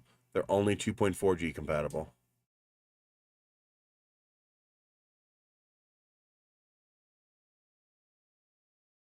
Yeah, see, this Vine user knows compatible with the Smart Life app. Yeah, that's a big deal.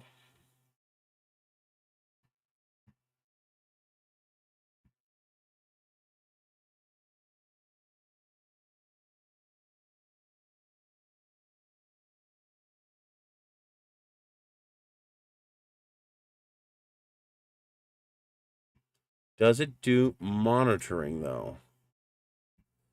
I'm guessing it does not monitor since it's not mentioning that. It would definitely mention that if it did that. Which is a pity, because that looks like the ones that I have. I'm going to save it anyway, and I'm going to ask them.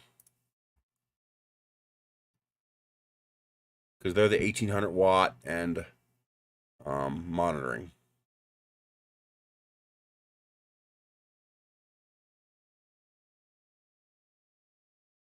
I need the monitoring.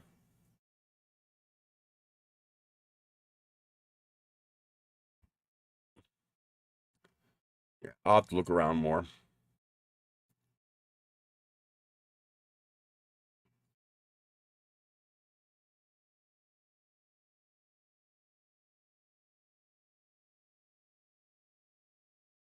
Now, independently controlled outlets would be pretty cool, but most of these are single outlet.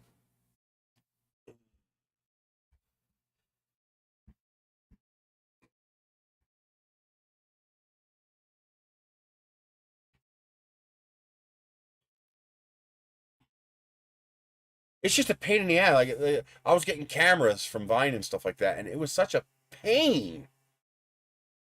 You know, I want to see out of that camera. Okay, which of the 4 apps is that camera?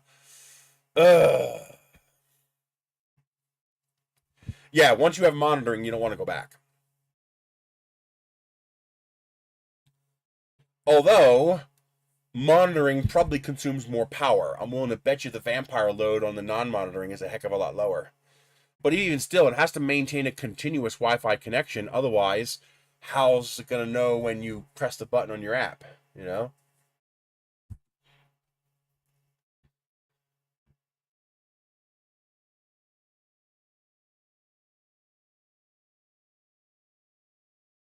No problem, Donald. I'm getting ready to get out of here. I want to go to the post office and find out about that general address. Boy, would that be nice if I could do that.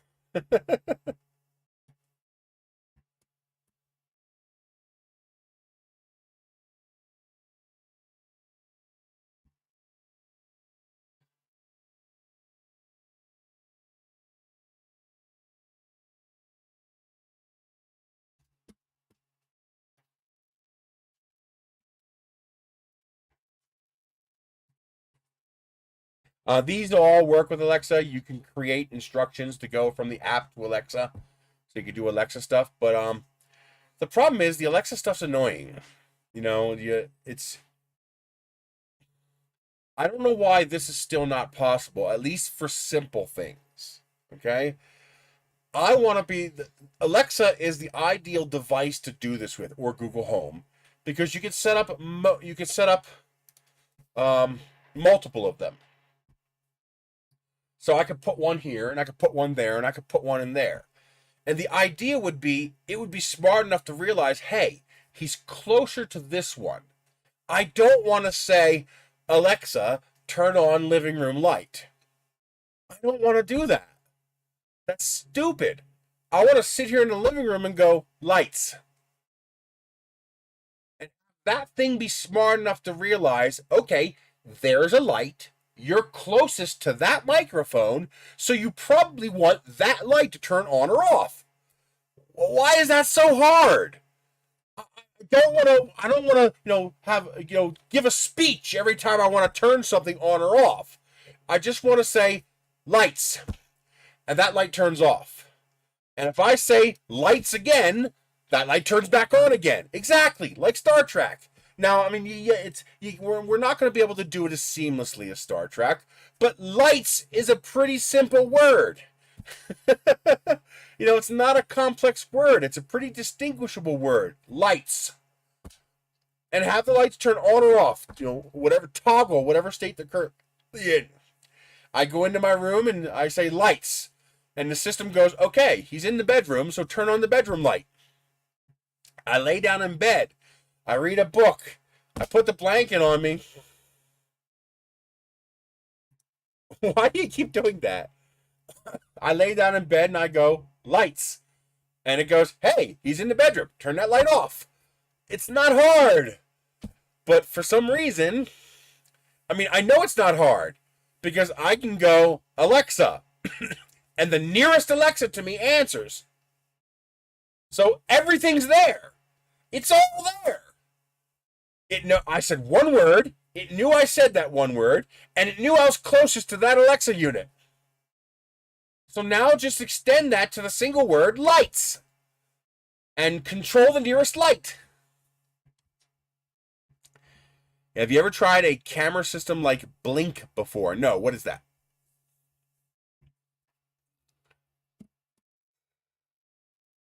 Oh, man. Oh.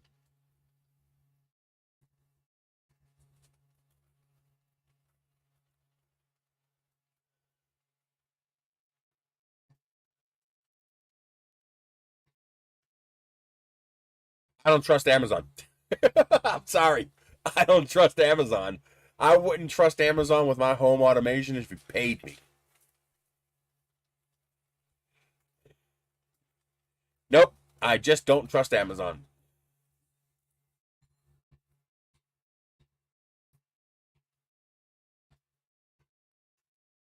I know. Do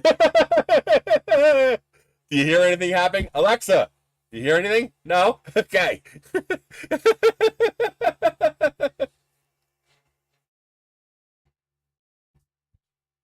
I actually kind of sort of trust Google. Well, I don't trust Google.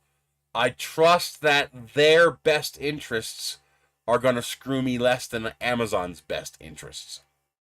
Um, but I wouldn't trust any company with automated support of my house where it could listen to me or watch me.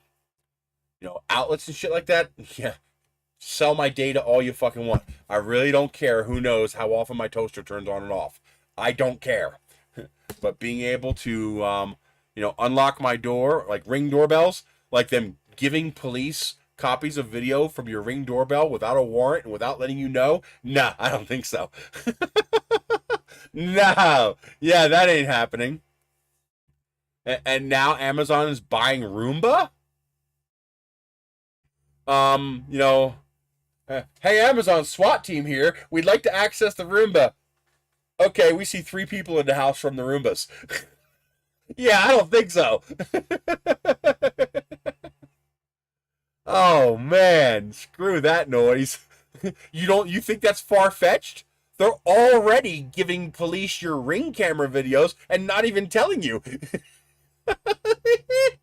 Oh my god. Holy shit. Now, you see, here's what pisses me off. There's a right way to do this. There's a right way to do this.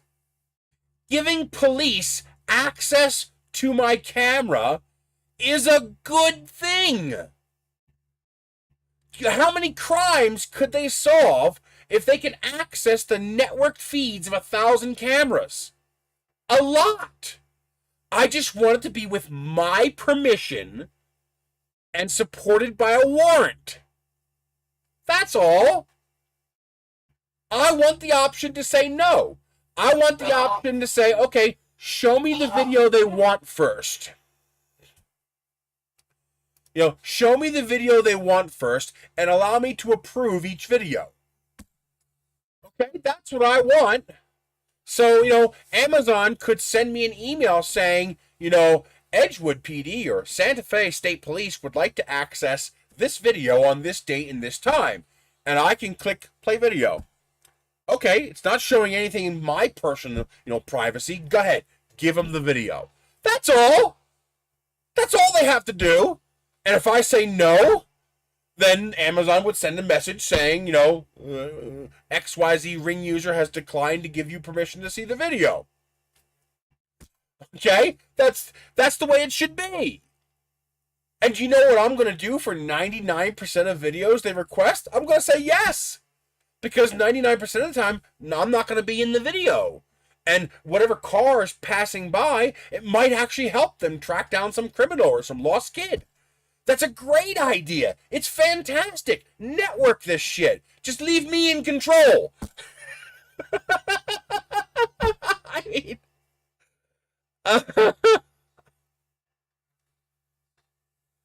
Oh, man.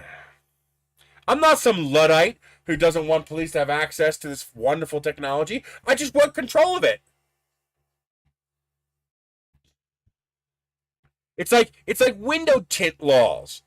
The sole reason for window tint laws is police don't like it when you don't let them see inside the car. Do you know, the first time window tint laws went up to court, it should have been shot down as unconstitutional immediately. And here's a simple metric for you to understand why I am right without question.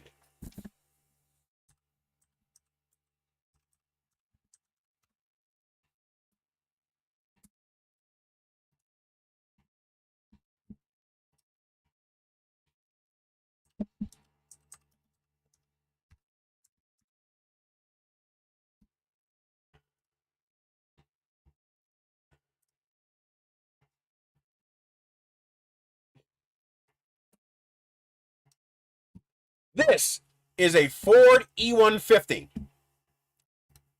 This is also a Ford E150. These vans are identical.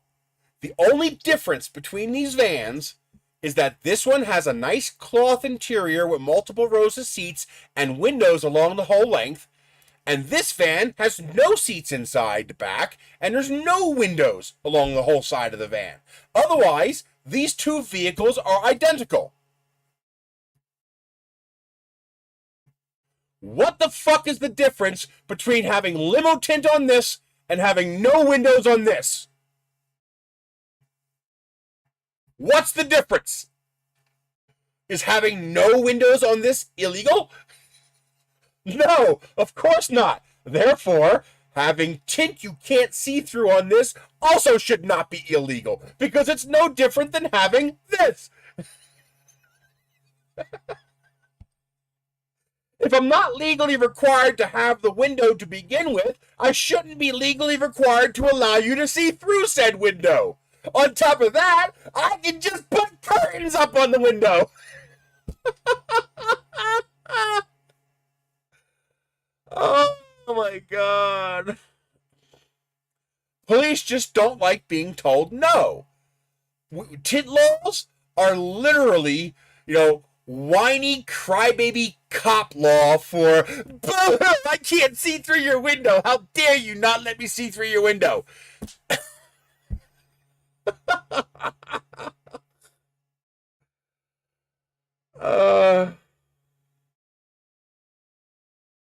Every tint law in the country should be thrown out as unconstitutional. As long as this van is legal and that van is legal, every tint law should be thrown out.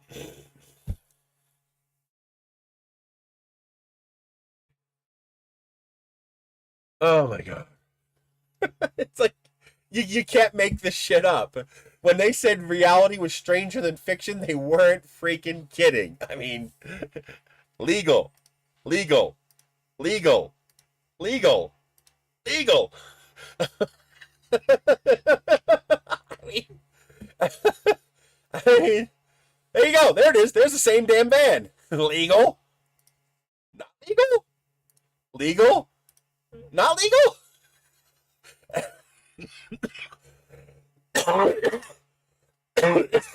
Every reason you hear for tint laws is complete horseshit. There's only one reason for tint laws. Police don't like not being able to see inside your car. You see, police don't like the Fourth Amendment. It makes their job harder. No shit. That's the point. We're not supposed to make your job easier. Forcing us to make your job easier is a violation of both the Fourth Amendment and the Fifth Amendment. I have the right to not incriminate myself. I have the right to not be witness against myself. That means not letting you see inside my car is me preserving my Fourth and Fifth Amendment rights. They're not actually rights, they're prohibitions, but you know what I mean. Okay? I mean, it's just, you literally can't make this up. I mean, it's the same goddamn van.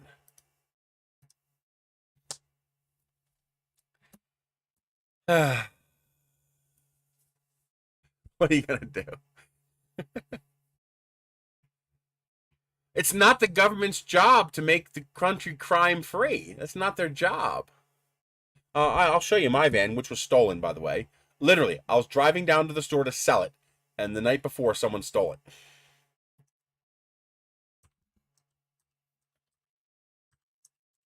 I miss that van. I would have paid to ship that van out here. I love that van so much. Images. Let's find it. There it is. I had different rims, but that's my van. That's an older version of my van. I had the newer one, the 92. So this is a slightly older generation. Mine was this color scheme, but this body style. There should be pictures of it available. It was a pretty common one. Well, it wasn't common, it was popular. it was this two-tone blue, but the newer generation body style.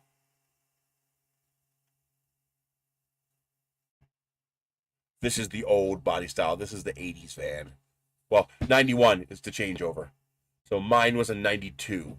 The 91 was the last year of this body style. In 92, the body style changed to, nope, not that. 1992.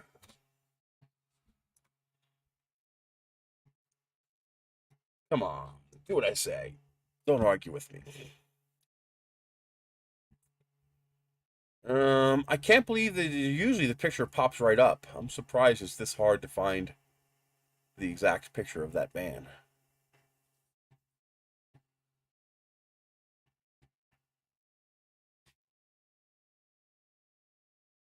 I mean, it's not a super common van. It's actually relatively rare. I don't care. It is the most comfortable vehicle I've ever driven in my entire life. There is no vehicle on earth more comfortable than this. I've done 30-hour cross-country trips in this van, and nothing touches it. Nothing touches it. You could sit there all day and drive and not hurt. This is the one I had, XLT. So I had this extended version, but it was the two-tone blue.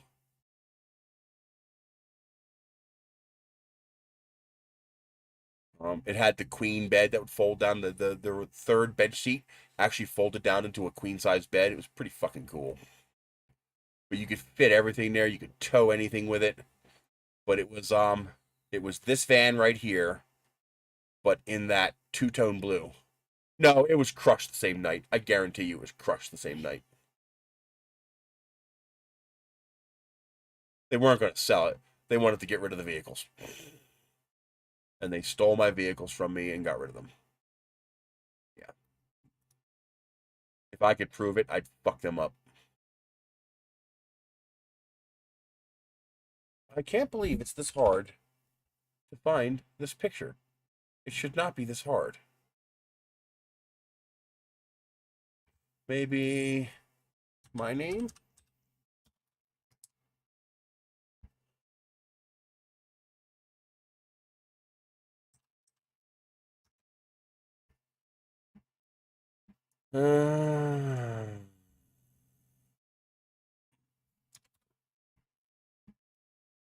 I can't find it anywhere.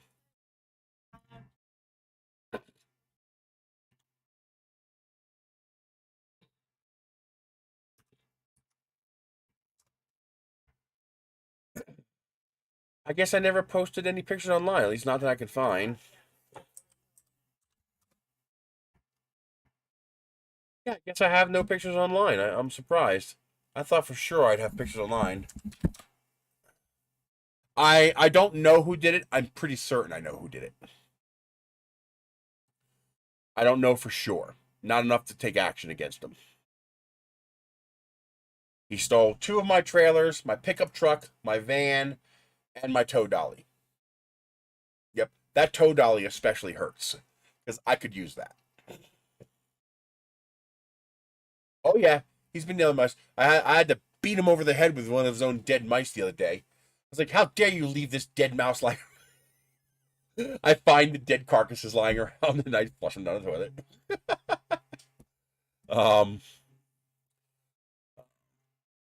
I can't believe that's not here.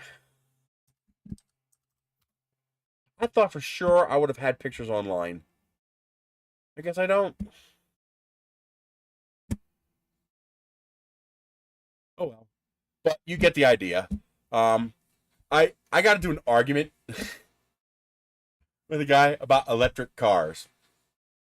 And him saying, well, he wouldn't touch an electric car until, he can get a decent used one for, well, first he doesn't say used. He later changes it to used, for $2,000 down and $330 a month. And, oh, no, the Leaf doesn't count. It's a small car. I was like, no, the Leaf's actually a big car. It's one of the reasons I got it. Sit in a Chevy Bolt and tell me it's a small car. I'm 6'4", over 400 pounds, and I fit very nicely in that Leaf. But, he goes through all these arguments this, and this, and this. And then we come to find out that this snowflake punk is completely full of shit. He finally says the magic words. My employer pays for my gasoline. Full stop. You have no argument. You have no position. You have no valid opinion. Your employer is paying for your gas. Of course you don't want to switch to an electric car. I mean, if somebody were paying for my gas, I'd be driving around in one of those Ford Club wagons all day. I wouldn't drive anything else. I would never drive another car, ever, if someone else were paying for my gas. It gets 15 miles to the gallon. Who cares? I'm not paying for it. What? Oh my God, people are nuts. Oh my God. Actually, by having an electric car, my employers were paying for my gas. You know, I didn't have to pay for the electricity when I charged up at work, and I didn't have to pay for the electricity when I charged up at the pizza shop. You know, both those employers said no problem, don't worry about it, because it was such a small amount.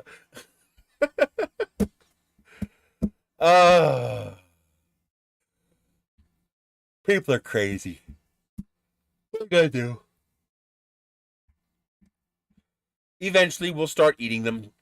People will realize that I'm right. Well, forget about social responsibility. Look at it from a financial perspective. If you can drive any affordable, cheap, comfortable gasoline car you want because somebody else is paying the bill, what incentive would you have to switch to something where you now have to pay for the electricity? Why? Why would you do that? I wouldn't. If someone offered to pay for my gas, I would drive a club wagon. It's better for my back. It's better for my comfort. It's better for my health. I mean, it's better for me in every which way. I mean, sitting in a club wagon is as comfortable as sitting in this chair. Literally. Except the back comes all the way up and supports my head, so it's even more comfortable. My van was literally more comfortable than this $1,200 chair. Yeah, well, the company can't pay for the electricity because that only works when you're plugged in at work. They're not going to take your word for it and hand you some dollars for the electricity you use at home. But, hang on. Deleting a bunch of messages. Delete. New atomic filament, cosmic ray blue. Translucent cosmic ray blue. What is this? Well, it's certainly a pretty color. Looks like a, oh yeah, I still have my leaf. Yeah, but they're not going to pay you. There's a difference between giving you a company card that you use at the gas station and paying you the amount you claim you used on your electric bill.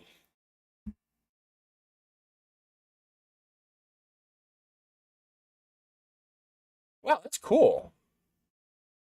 It's got a little iridescent. So it's a translucent blue with some iridescent added. Atomic makes great filament. I can't afford to buy them, but they make great filament.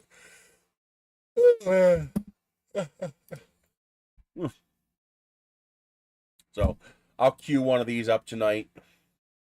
I gotta plug one of these into my ice maker because the ice maker has this thing where if the power goes out and comes back on, it actually defaults to on. So I'll wake up in the morning hearing the damn ice maker going, making ice pointlessly all night. That thing draws a kilowatt, so, or 800 watts or something like that. So I can plug one of these into it and tell it to default to off so that it doesn't turn on when the power cycles. Yeah, it kind of has that PETG look. A lot of translucent PLAs have that PETG look to them.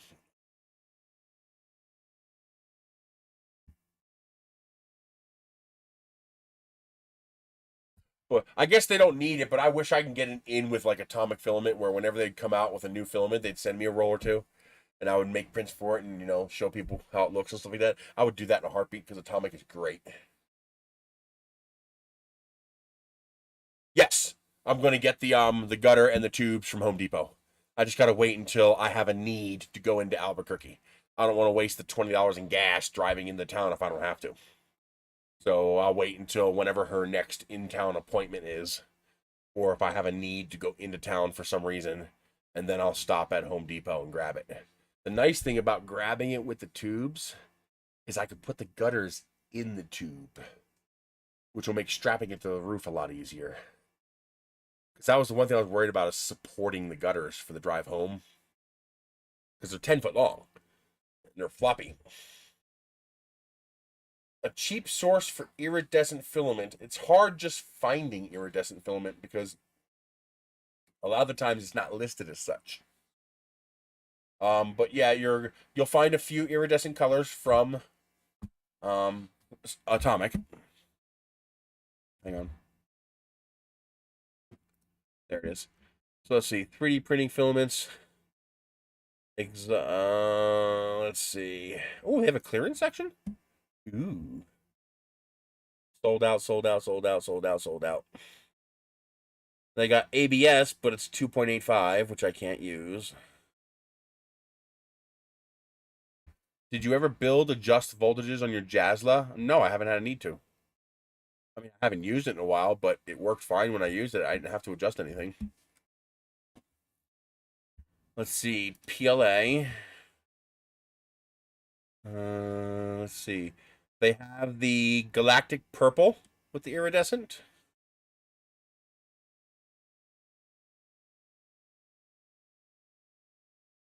I like the Starry Night. I don't think it's iridescent, but it's really nice.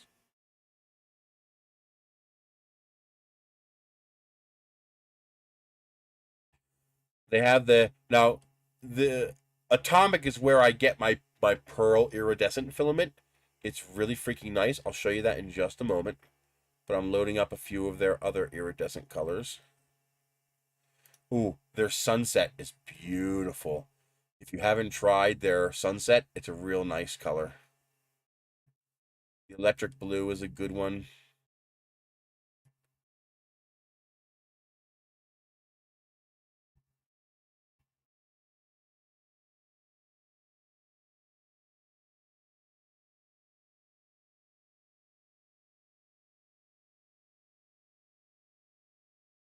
So here's some of my favorites from Atomic. I haven't played with this one yet. This is a purple iridescent translucent. It has that little sheen, that iridescent sheen.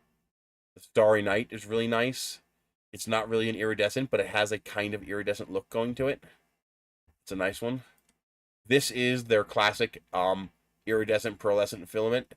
It's just the it has that it's basically a white milky filament, but it has that iridescent going for it. Really nice filament. If you want to play with an iridescent, that's the one you want right there.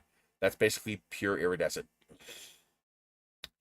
That is under the regular PLA, it's called iridescent pearlescent PLA, $35 a kilo. But that's got that real nice, you know, as you change the angle, you really can see it.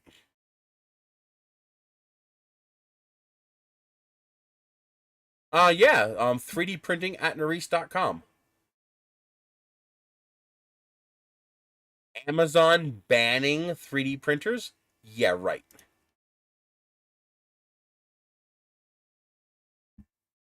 What?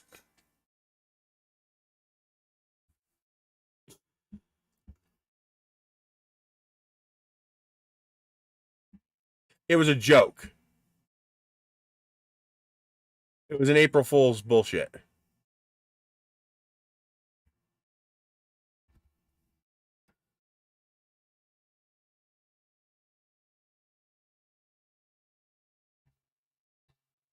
Huh.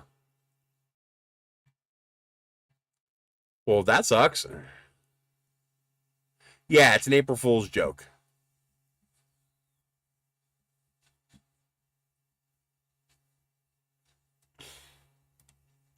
Well, not funny if you're into 3D printers. But that's your best iridescent filament right there. Then they have this rose gold metallic translucent. It's more metallic than iridescent, but it's got that kind of vibe going for it. I love this one. This has an iridescent silky shine that shifts between yellow and orange. This silky sunset is a gorgeous plastic. It's one of my favorites, one of my all-time favorites from them. Here's a pearlescent blue. This is what you'd call a semi-silk. Yes, I've printed the sunset, and it is gorgeous. I'll keep an eye out. I printed it here, so the print should be here somewhere. I'll keep an eye out for it and try to remember to show it. Silky electric blue, a little bit more shine. This is more of a pearl than an iridescent. The golden sparkle, this one I've also printed with, the indigo golden sparkle. It's got like golden sparkles in it, so it's got like a iridescent golden color going for it. This is also a really, really nice filament. I've also printed with this one and love it. The periwinkle is pretty nice. It's a simple color, but it's like a really nice, it's like a high-end lavender purple silky color. It's a nice color. Anything from Atomic's going to print nice. Atomic makes good filament. I wouldn't be worried about Atomic filament.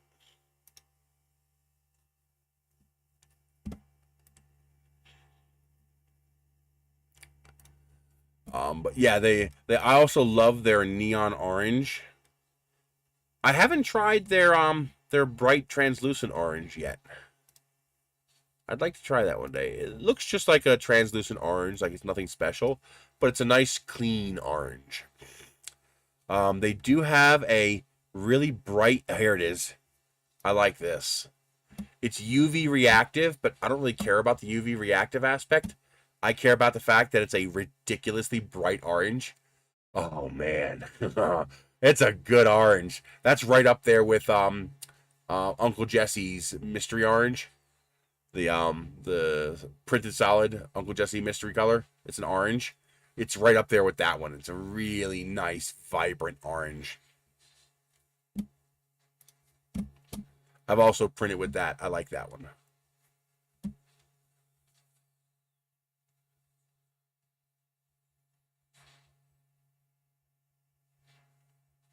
It lights up pretty good. It's definitely UV reactive.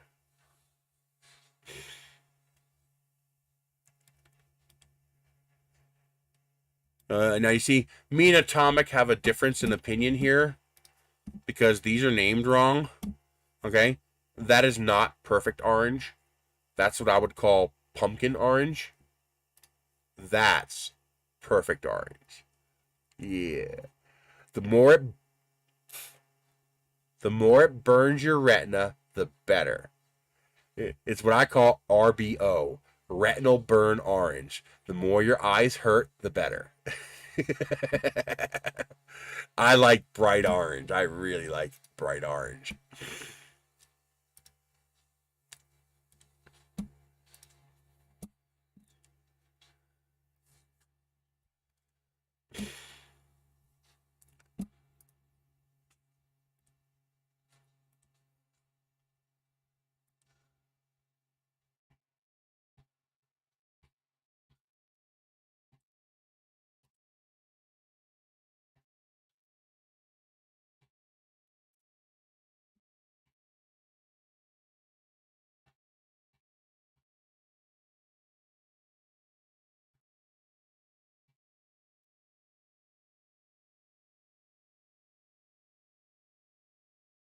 That's the closest to my van.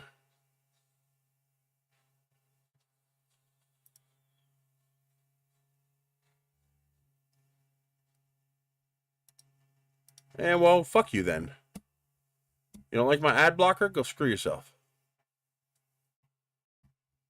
Because I'm sure as hell not turning it off for you.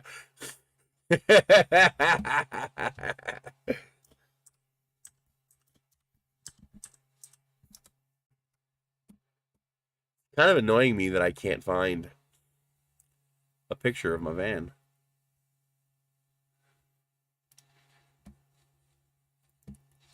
That's kind of really annoying me.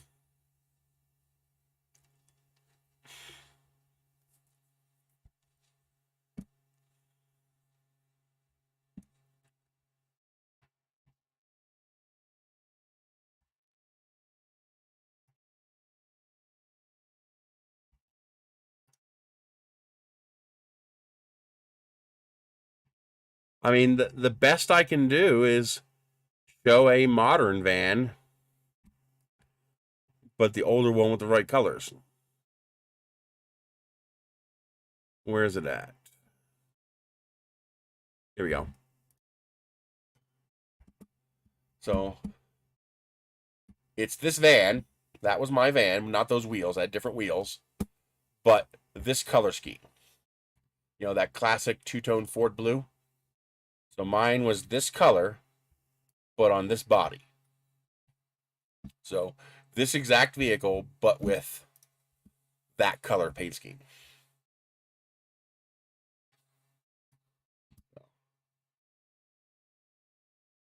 Except mine wasn't a 350 and mine wasn't a 98. It was a 92 and it was a 150. But it looked like that, but with that color. But yeah, if somebody else were paying for my gas, yeah, I'd drive this all day long. I would drive this exclusively. It can carry anything I want. It can carry as many people as I want. It can carry an entire family plus all your luggage. I can fit full sheets of plywood in the back of this. I can haul a 10,000-pound trailer with this. You know, the air conditioner will freeze your balls off. Trust me, your balls will freeze before you complain about not enough air conditioning. The view is incredible. The only thing this van really needed was a backup camera and a hi-hat backup camera, like one up here looking down. That would have been amazing. But beyond that, you got a great view out the amazing windows. I would love to put a panoramic skylight in one of these. I would love to get another club wagon, you know, another Ford van. The only problem is, the only one that would make sense for me to own is a four-wheel drive one. Meaning one that has a Quigley 4x4 conversion, because then I can get rid of the pickup truck. The problem is, you can get these vans relatively affordable. They're not crazy expensive. The problem is, the ones that have the Quigley 4x4 conversion are stupidly expensive. We're talking like, you know, $3,000 or $4,000 for a van, or $12,000 for a van. It's a big price jump to get the four-wheel drive, because they didn't come from the factory four-wheel drive. So there's a company called Quigley that made conversions to convert these.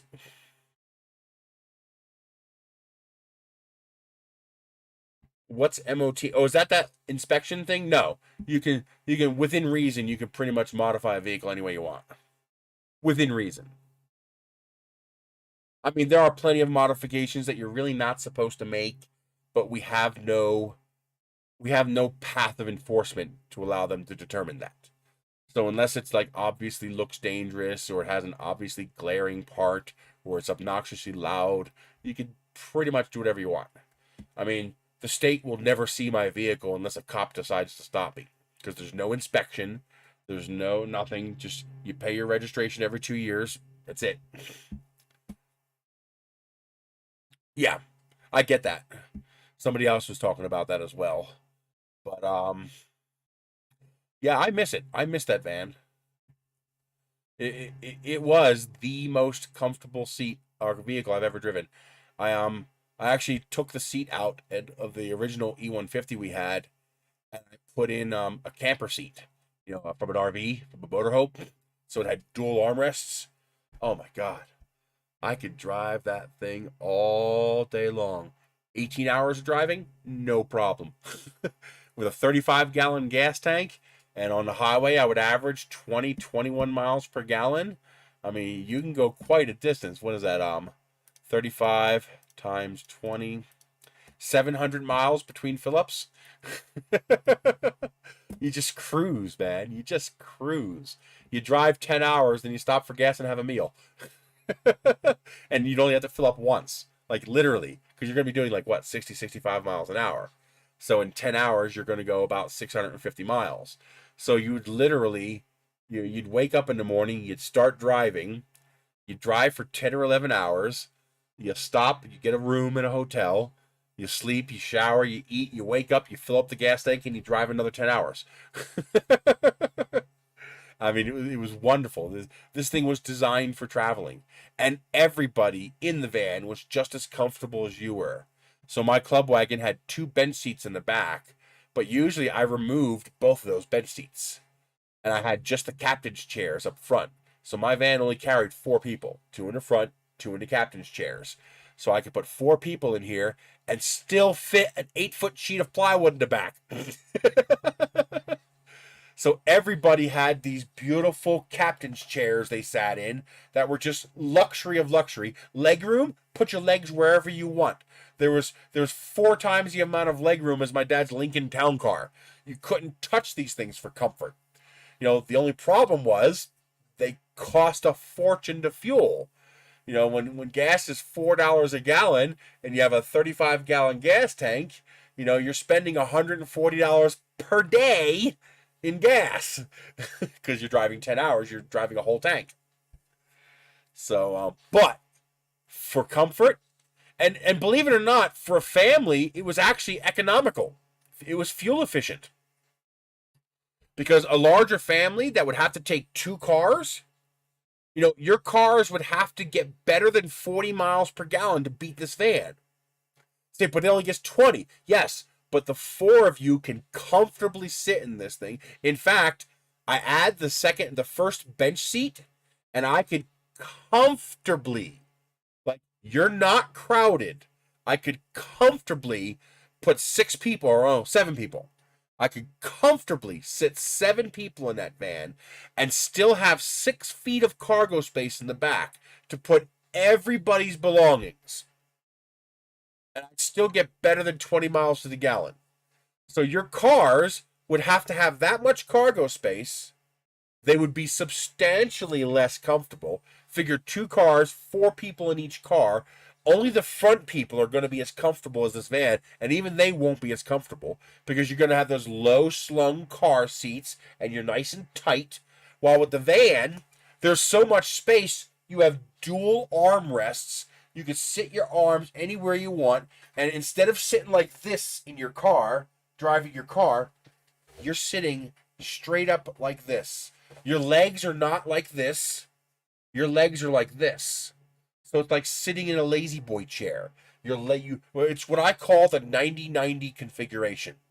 Your back is almost straight up, just a little bit of recline, and then your hips 90 degrees and your knees 90 degrees.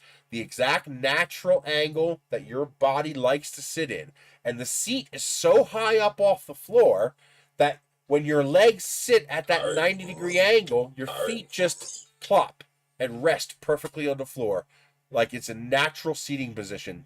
When you sit in that kind of a position for a long drive, at first you might have trouble getting comfortable because you're not used to it. But after about an hour, you're going to go, holy shit, this is nice. I mean, you sit there, your legs are spread, your balls are cool, and you just sit there with your hands on the armrests, holding the bottom of the steering wheel. You're grabbing the 4 and the 8 o'clock position on the steering wheel, and you're just cruising, man. Your cruise control is set, and you're just hauling ass, cruising down the highway.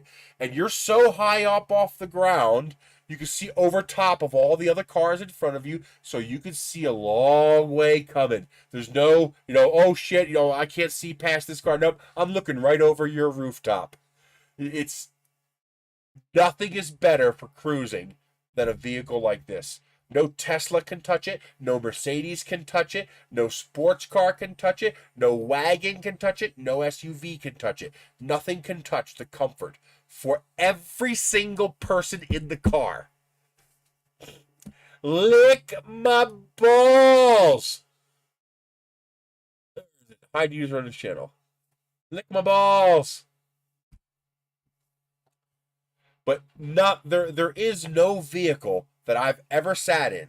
I don't care how expensive it is. I've sat in Rolls Royces. I've sat in limos. Nothing touches the comfort of cruising cross country in a vehicle like that. It's just that height, that width, that space. I mean, your legs aren't cramped, your arms aren't cramped. Nothing touches the comfort of this vehicle. Who was it? My dad's partner, Uncle Bobby, he was thinking about, thankfully he didn't, because I think it's a waste of money, but he was thinking about getting a Bentley, and we got to ride in it. That's a nice car. That's a really nice car, but it wasn't really that comfortable.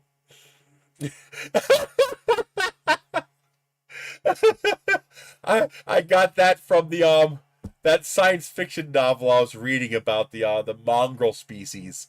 You know, his common fuck you to people was lick my balls. And his motto was you know, piss on every leg, bite every hand. It's the mongrel way. um, no, I've never sat in a Rolls Royce, but I could already tell they were too damn low to the ground. You know, for me, the big thing about a car is that I hate the fact that you sit in the car and your legs are like this. It is, maybe it's just my body structure, maybe it's my height, maybe it's my weight. I don't know what it is. Maybe it's that I have short legs. I have a 27-inch inseam, so I actually have pretty short legs. I just find this sitting configuration to just not be comfortable. I want my back straight and my legs at a 90-degree angle, like you're sitting in a kitchen chair, like you're sitting in a high up. Imagine a lazy boy chair, but lifted up. Right? That's to me, that's a comfortable position. Like I said, I drove 31 hours from Pennsylvania to Colorado in that type of van, a 1985 E150 cargo van with a stick shift, and it's the most comfortable vehicle you'll ever drive. Yeah, they're just not comfortable. They're just, I mean, they can be comfortable. Like my Leaf is very comfortable, but it takes me a while to get my body into the position to be comfortable because it hugs me very nicely. The Leaf gives me good hugging, and the big thing about the Leaf is that there's no window crank and there's also the center console is smooth. Because what's inevitably going to happen is I'm big, so my legs want to push out. And so if my legs are pushing out into something smooth, no problem. But if my legs are pushing out into things that are sharp, like window cranks, it's very uncomfortable for me. Oh, it's just vans are great. Vans are freaking wonderful. I mean, this is an E350.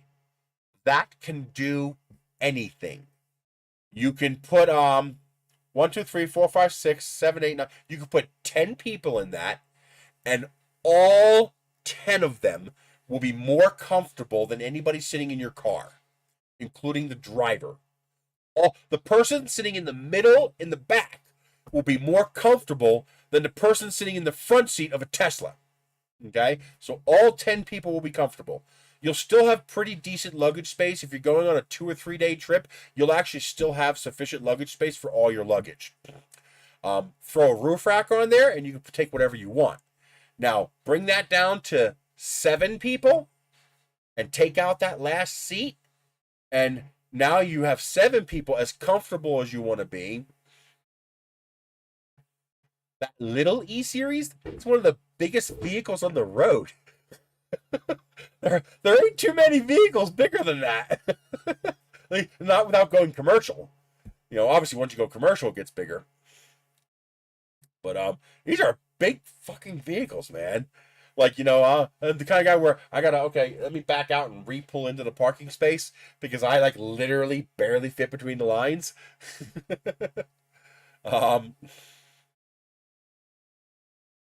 Oh, that little E-Series.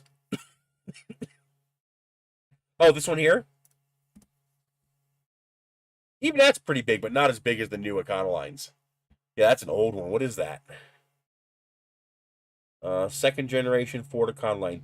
Looks like 70s. 70 to 79. Or 68 to 74 for this one. Yeah, that's like the old Dodge Ram vans. But man, oh man, if I could. That's the old style. So I didn't have running boards. Thank God they wouldn't have lasted. That's not the XLT.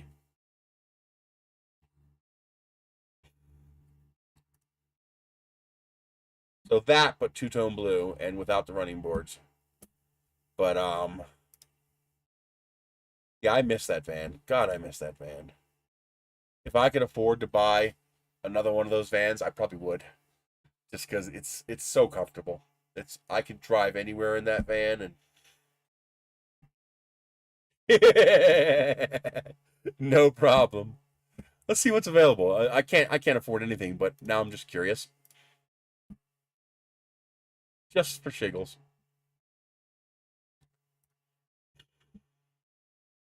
Yeah.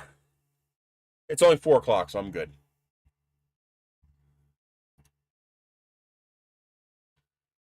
Oh, there you go. There's an F-150. It's free, too. Wow. Wow. That's a little beat up. I guess we can cut the top off and make it a convertible. Does it run? Yeah, it still runs. Wow. This is actually what I had a 94 F-150 pickup truck. It was my dad's pickup truck, but it was not the extended. It didn't have this little window. It was the short cab. But wow, to be fair, it runs and it's free. It'd be a great haul shit around vehicle if the cops left you alone. Let's see what Ford vans are available. I don't like the conversion vans. Not a fan of those. Here's a 98 for 5. That's not too bad. I do kind of dig the lifted roofs, and that's a 350. Ooh.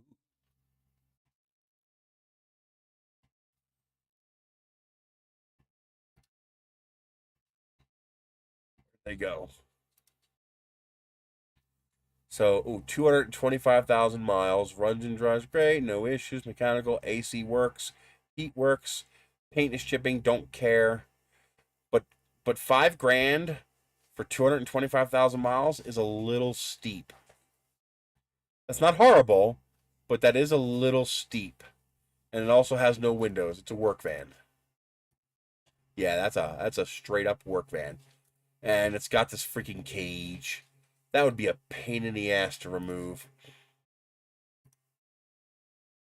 Yeah, that's just a straight up work van. But see how it's got this nice smooth console here? So, when your leg hits it, it doesn't bother you. This is much nicer. Bad engine though. That's why it's only $1,600. But it is the XLT, so it's got that extension on the back. And it's a 350, which is nice. This thing will haul 15,000 pounds, no problem, or more. And it does have that lifted roof, which is kind of cool. That gives you a whole lot more headspace inside. Does he show the inside? Not really. Oh, he does. And it's an empty roof, too. Nice. So, this got a lift. Oh, that's kind of cool. Oh, man. Too bad it would cost a fortune to replace that engine. That lift is kind of slick. Because you can use that for lifting stuff into the van. So combined with the extended rooftop here, you could put like an entire dresser on this, lift it into the van and slide it in. This is cool. Damn, that's cool. I'm going to save that. I can't afford it, but I'm going to save it anyway. That's nice, though. Does it have a hitch? I can't tell if it has a hitch. Damn, that's a nice van. For the price.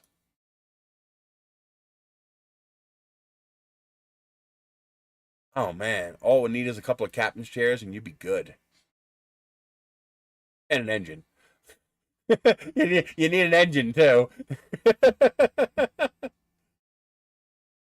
And it's going to cost you a lot to pay someone to work on that, too, because they're not fun to work on.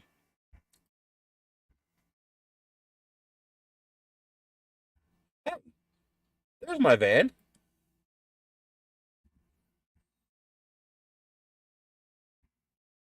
We're very close to it. No, that's a conversion van. Right colors, but wrong paint scheme, and I don't like conversion vans. These windows never, ever seal properly. They always leak. 100%. These fucking windows always leak. These vehicles just move too much. It's got the extended roof, though, but man, that's all fucked up.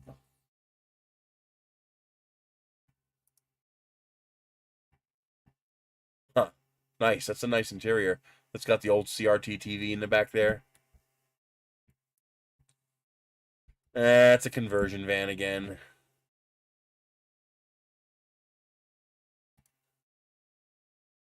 It's got the reclining sofa bed and the captain seats in the middle.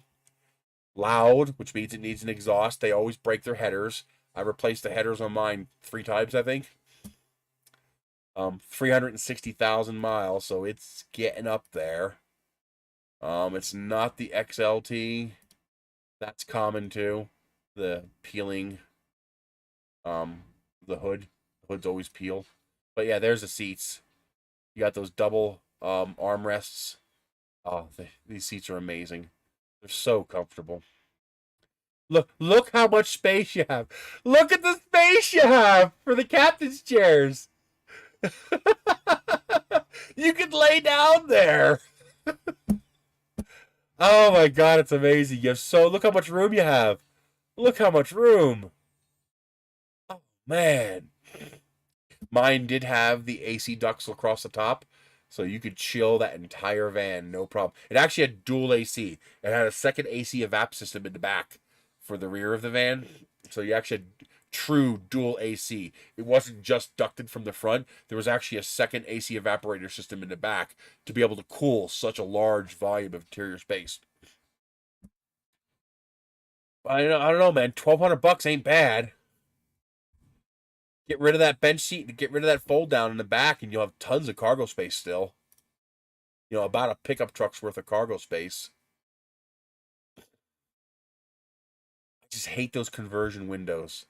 Although it looks like it only has 2 of them. It's got this one too. Those conversion windows suck. I just like these regular windows. I wish it had the regular windows all the way back. That's why I like the club wagon. This is the conversion van. The one I like is the club wagon. So it's like it's got the nice cloth interior. It's got the captain's chairs, but it doesn't have the RV stuff. You know, it doesn't have the fancy wood. It doesn't have the RV style windows. You know, it doesn't have all that. So it's like if you took the parts of the cargo van and the parts of the conversion van and put them together. That's kind of what you get with that van.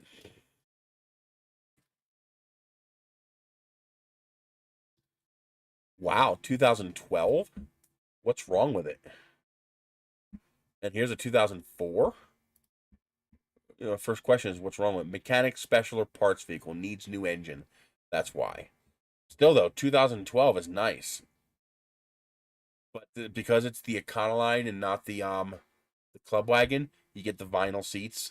They're still incredibly comfortable seats, but they are vinyl seats. They're not the nice cloth seats.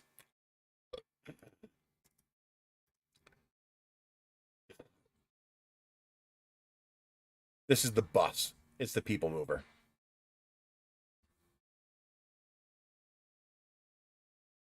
All right, what's wrong with this one? This one looks pretty decent. 217,000 miles. Says very good. It's probably vinyl. It's got a hitch. Oh, cool. Mine had the same exact seats, but they were blue. Mine had the same cloth seats, but blue. But I had captain's chairs here, not bench. This is a people mover. But look at this. You got the bench seat, and you still have all this space. And this is not even the extended version. So I'd replace that bench seat with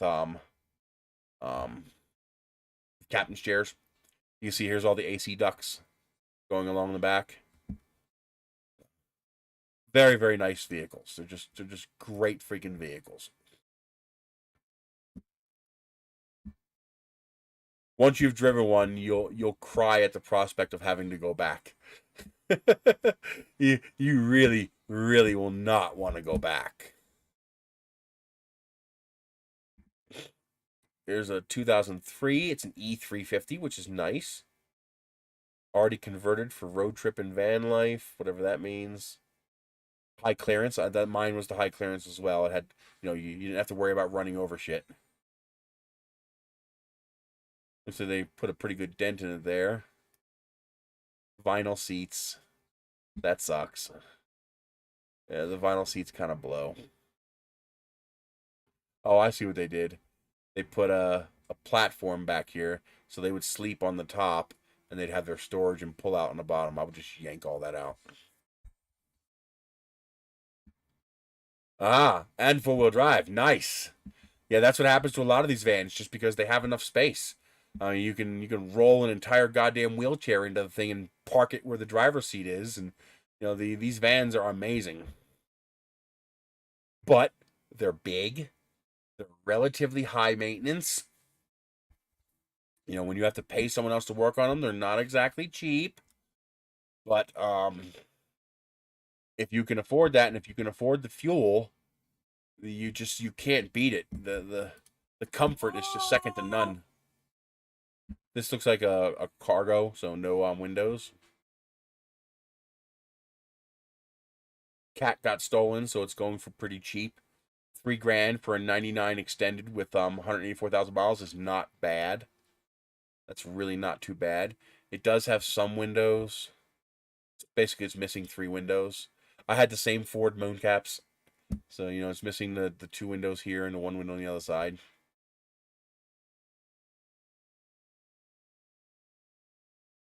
But it's got a hitch.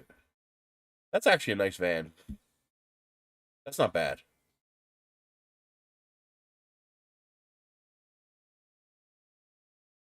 The only bad part is you have no interior.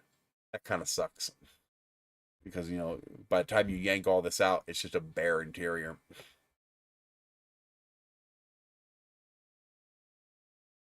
Smart dude. Tired of going underneath to get the spare tire from underneath.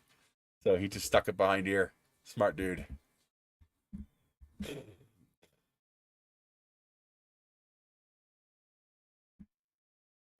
This is a big pickup truck. It says long bed. If it's also extended, that's a van. That's not a pickup. That's not an F350. It's an E350. Idiot. Wow. Good for you, dude. The conversion alone is worth 3 or 4 times that.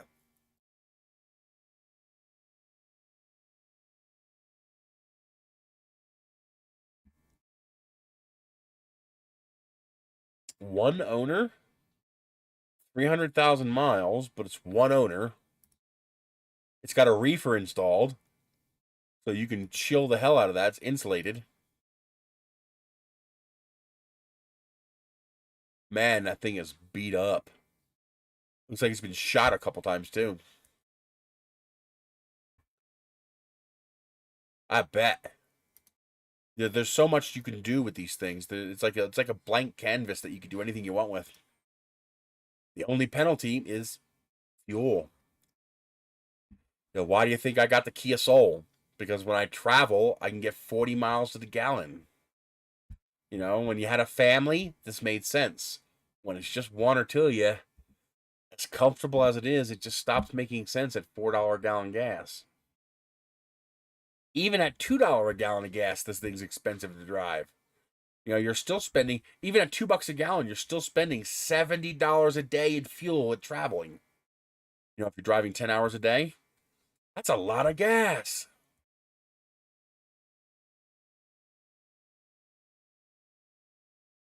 Yeah, that's actually a stock feature that comes with the Ford.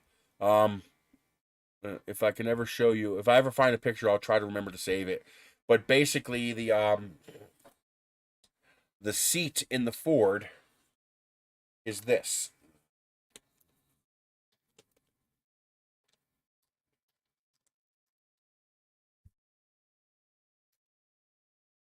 So this is the seat in the Ford, where instead of having, the cloth seat and then the fabric back, it's a thicker fabric back. And the first time I saw it, I was like, why is it like that? And then I realized the whole thing unfolds like this. And then there's 2 legs. I was missing the legs. Took me forever to find those fucking legs. I was using wood for the longest time, but there's 2 legs that attach back here, and the whole thing folds down into a queen bed in the back of the van. It's nice. The first time I went cross country was in our club wagon, or not a club wagon, our cargo van, our E150 is a 1985 stick shift. I put a mattress in the back of the van, and I would park somewhere, get out, go in the back of the van, and lay down on the mattress. The modern one, you didn't have to. You just fold that seat down, that whole seat down. Underneath is your storage space, and on top is a queen size bed. It was nice. Oh man, could you imagine that today with a small solar, put like a, 2 300 amp hour batteries underneath the seat and a small solar charged, setup with an air conditioner? Oh, oh yeah. It was nice. Look at this orange one. Wow, that's the old A-Team style van. I wouldn't mind an old A-Team style van. Look at this orange. Oh my God. Wow.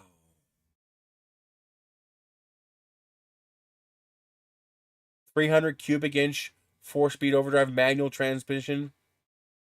20 miles per gallon. Wow. Look at that van. This is what our 84 and 85 vans look like. We had a red one and a blue one. We put so many miles on those vans. The red one, we eventually stopped driving because we sheared the bolts off of the power steering pump. And it was just too costly to repair at the time, so we didn't. It took 2 of us to turn the steering wheel if we weren't moving. Once you're going down the road, it was no problem. It just felt tight. But from a stop, if you had to make a sharp turn, it took 2 of us pulling that wheel to turn that steering wheel. And we eventually stopped using that. We used it for storage. But Ford actually came out to our porno shop to inspect the van because someone told them about it. We had over 500,000 miles on that van. That was back when they were using the inline 6-cylinder engines. And it still started up and ran fine. You just couldn't turn the steering wheel anymore. But yeah, that thing was a monster. The Ford company, they actually came out and looked at it and went over it. And yeah, it's got 500,000 miles on it. Oh man, that is beautiful. That's like mint. Jesus. Wow. Oh my God, I remember that dash and wheel. God, do I remember that. That's what I learned to drive on. I learned to drive on a big old red, ugly, matte red, 1984 E150 cargo van with a stick shift on the floor, just like that. That's what I learned to drive on. Oh man, same blue vinyl interior too. There's all this plastic. Ours was blue too. Both the blue one and the red one both had a blue interior like this. Different seats though. These seats are different. Wow. He did a hell of a job on this. It's not a perfect conversion, but it's certainly not a bad one. All it really needs is an 8-inch lift on that roof. Put a nice healthy lift on that roof so you can almost stand up in there, and that'd be pretty cool. Wow. That's a pretty sweet conversion.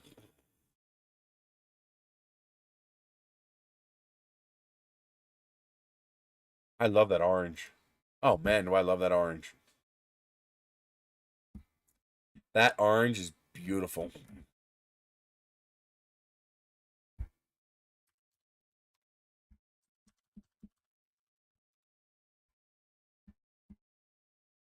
Anything under a Econoline? Woo, yeah. Here's a expensive one. He thinks he's gonna get 50 grand for this. Well, it depends on what he did to it. It is an E350.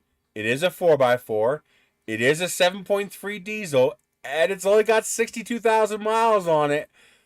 Wow, it's not a Quigley conversion. I never heard of Salem Kroger. That's new. Oh, auto hubs. The Quigleys, you had to get out and lock the hubs. Oh, interesting. Oh, wow. Custom bumper, illegal headlights. First thing I'd do is replace those headlights. Those headlights are the devil spawn to other people around you. They're horribly blinding. Don't ever use those headlights. Nice custom bumper with a winch. Wow. Give him credit. That's pretty nice. It's the extended. You see how it's extra long past the back tires here? Custom storage. Bumper in the back. Nice. There's my seats. Those are the seats I had. Except mine were blue. But that's the exact seats I had. Or close to it. Oh, it's lifted up 9 foot. Wow. Not bad. Give him credit. That's not bad.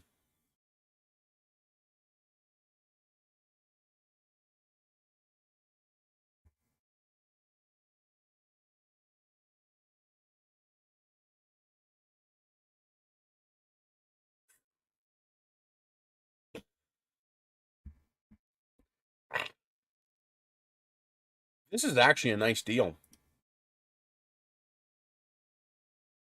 If I had the money, this is actually probably worth grabbing a hold of to wait until you have the cash to replace the engine. Wait until you have $4 or $5 grand, to pay someone to drop a crate engine in it. Because it's a 98, so it's the relatively new version of this generation vehicle. It's got one of the nicer lines. I like this generation van. It's got nice lines to it. It just looks clean without being in your face. It's got the full panel windows. It's the XLT. It's got the raised cap. You okay? It's got the raised cap for the extended roof, and it's clean. So there's nothing inside blocking that space. So you actually gain that extra space. And it's got this hydraulic lift. I mean, that hydraulic lift is worth the $1,600. That's nice. That's real nice. The only bad part is it takes up a lot of space. But that's almost worth grabbing and waiting until you can afford to put an engine in it. Just because it's in pretty nice condition. 145,000 miles is nothing. Especially if it was an out here van.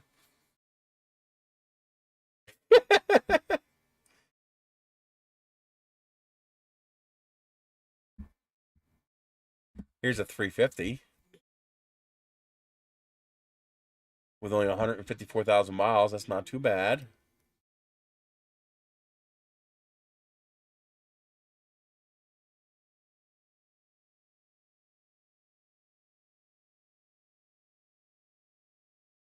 It's a bus.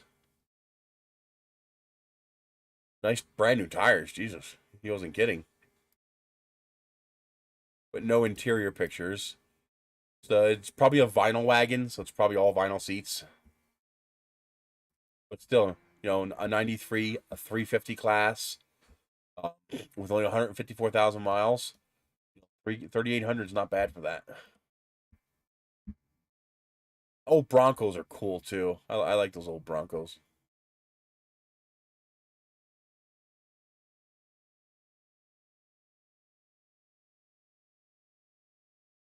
Here's a 350 converted to a box truck.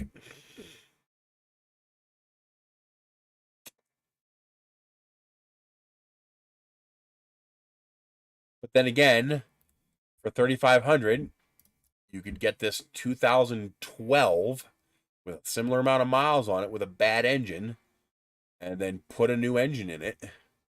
If you spent $4 grand putting a new engine in it, you got $7,500 for a 2012 XL. That's not bad. The only bad thing is it's a vinyl wagon. It's a bus. So it's all vinyl seats, no captain's chairs. That kind of sucks. You know, if that had cloth seats, that'd be a much nicer deal.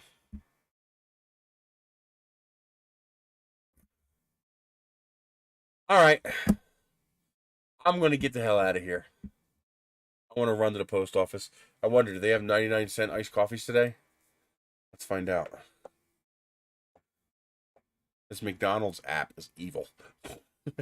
They pretty regularly run 99-cent iced coffees. I can't make one that size at home for 99 cents. Like, the materials cost more than 99 cents. Like, hell yeah. Do they have the iced coffee? Yes, they do! I'm getting iced coffee!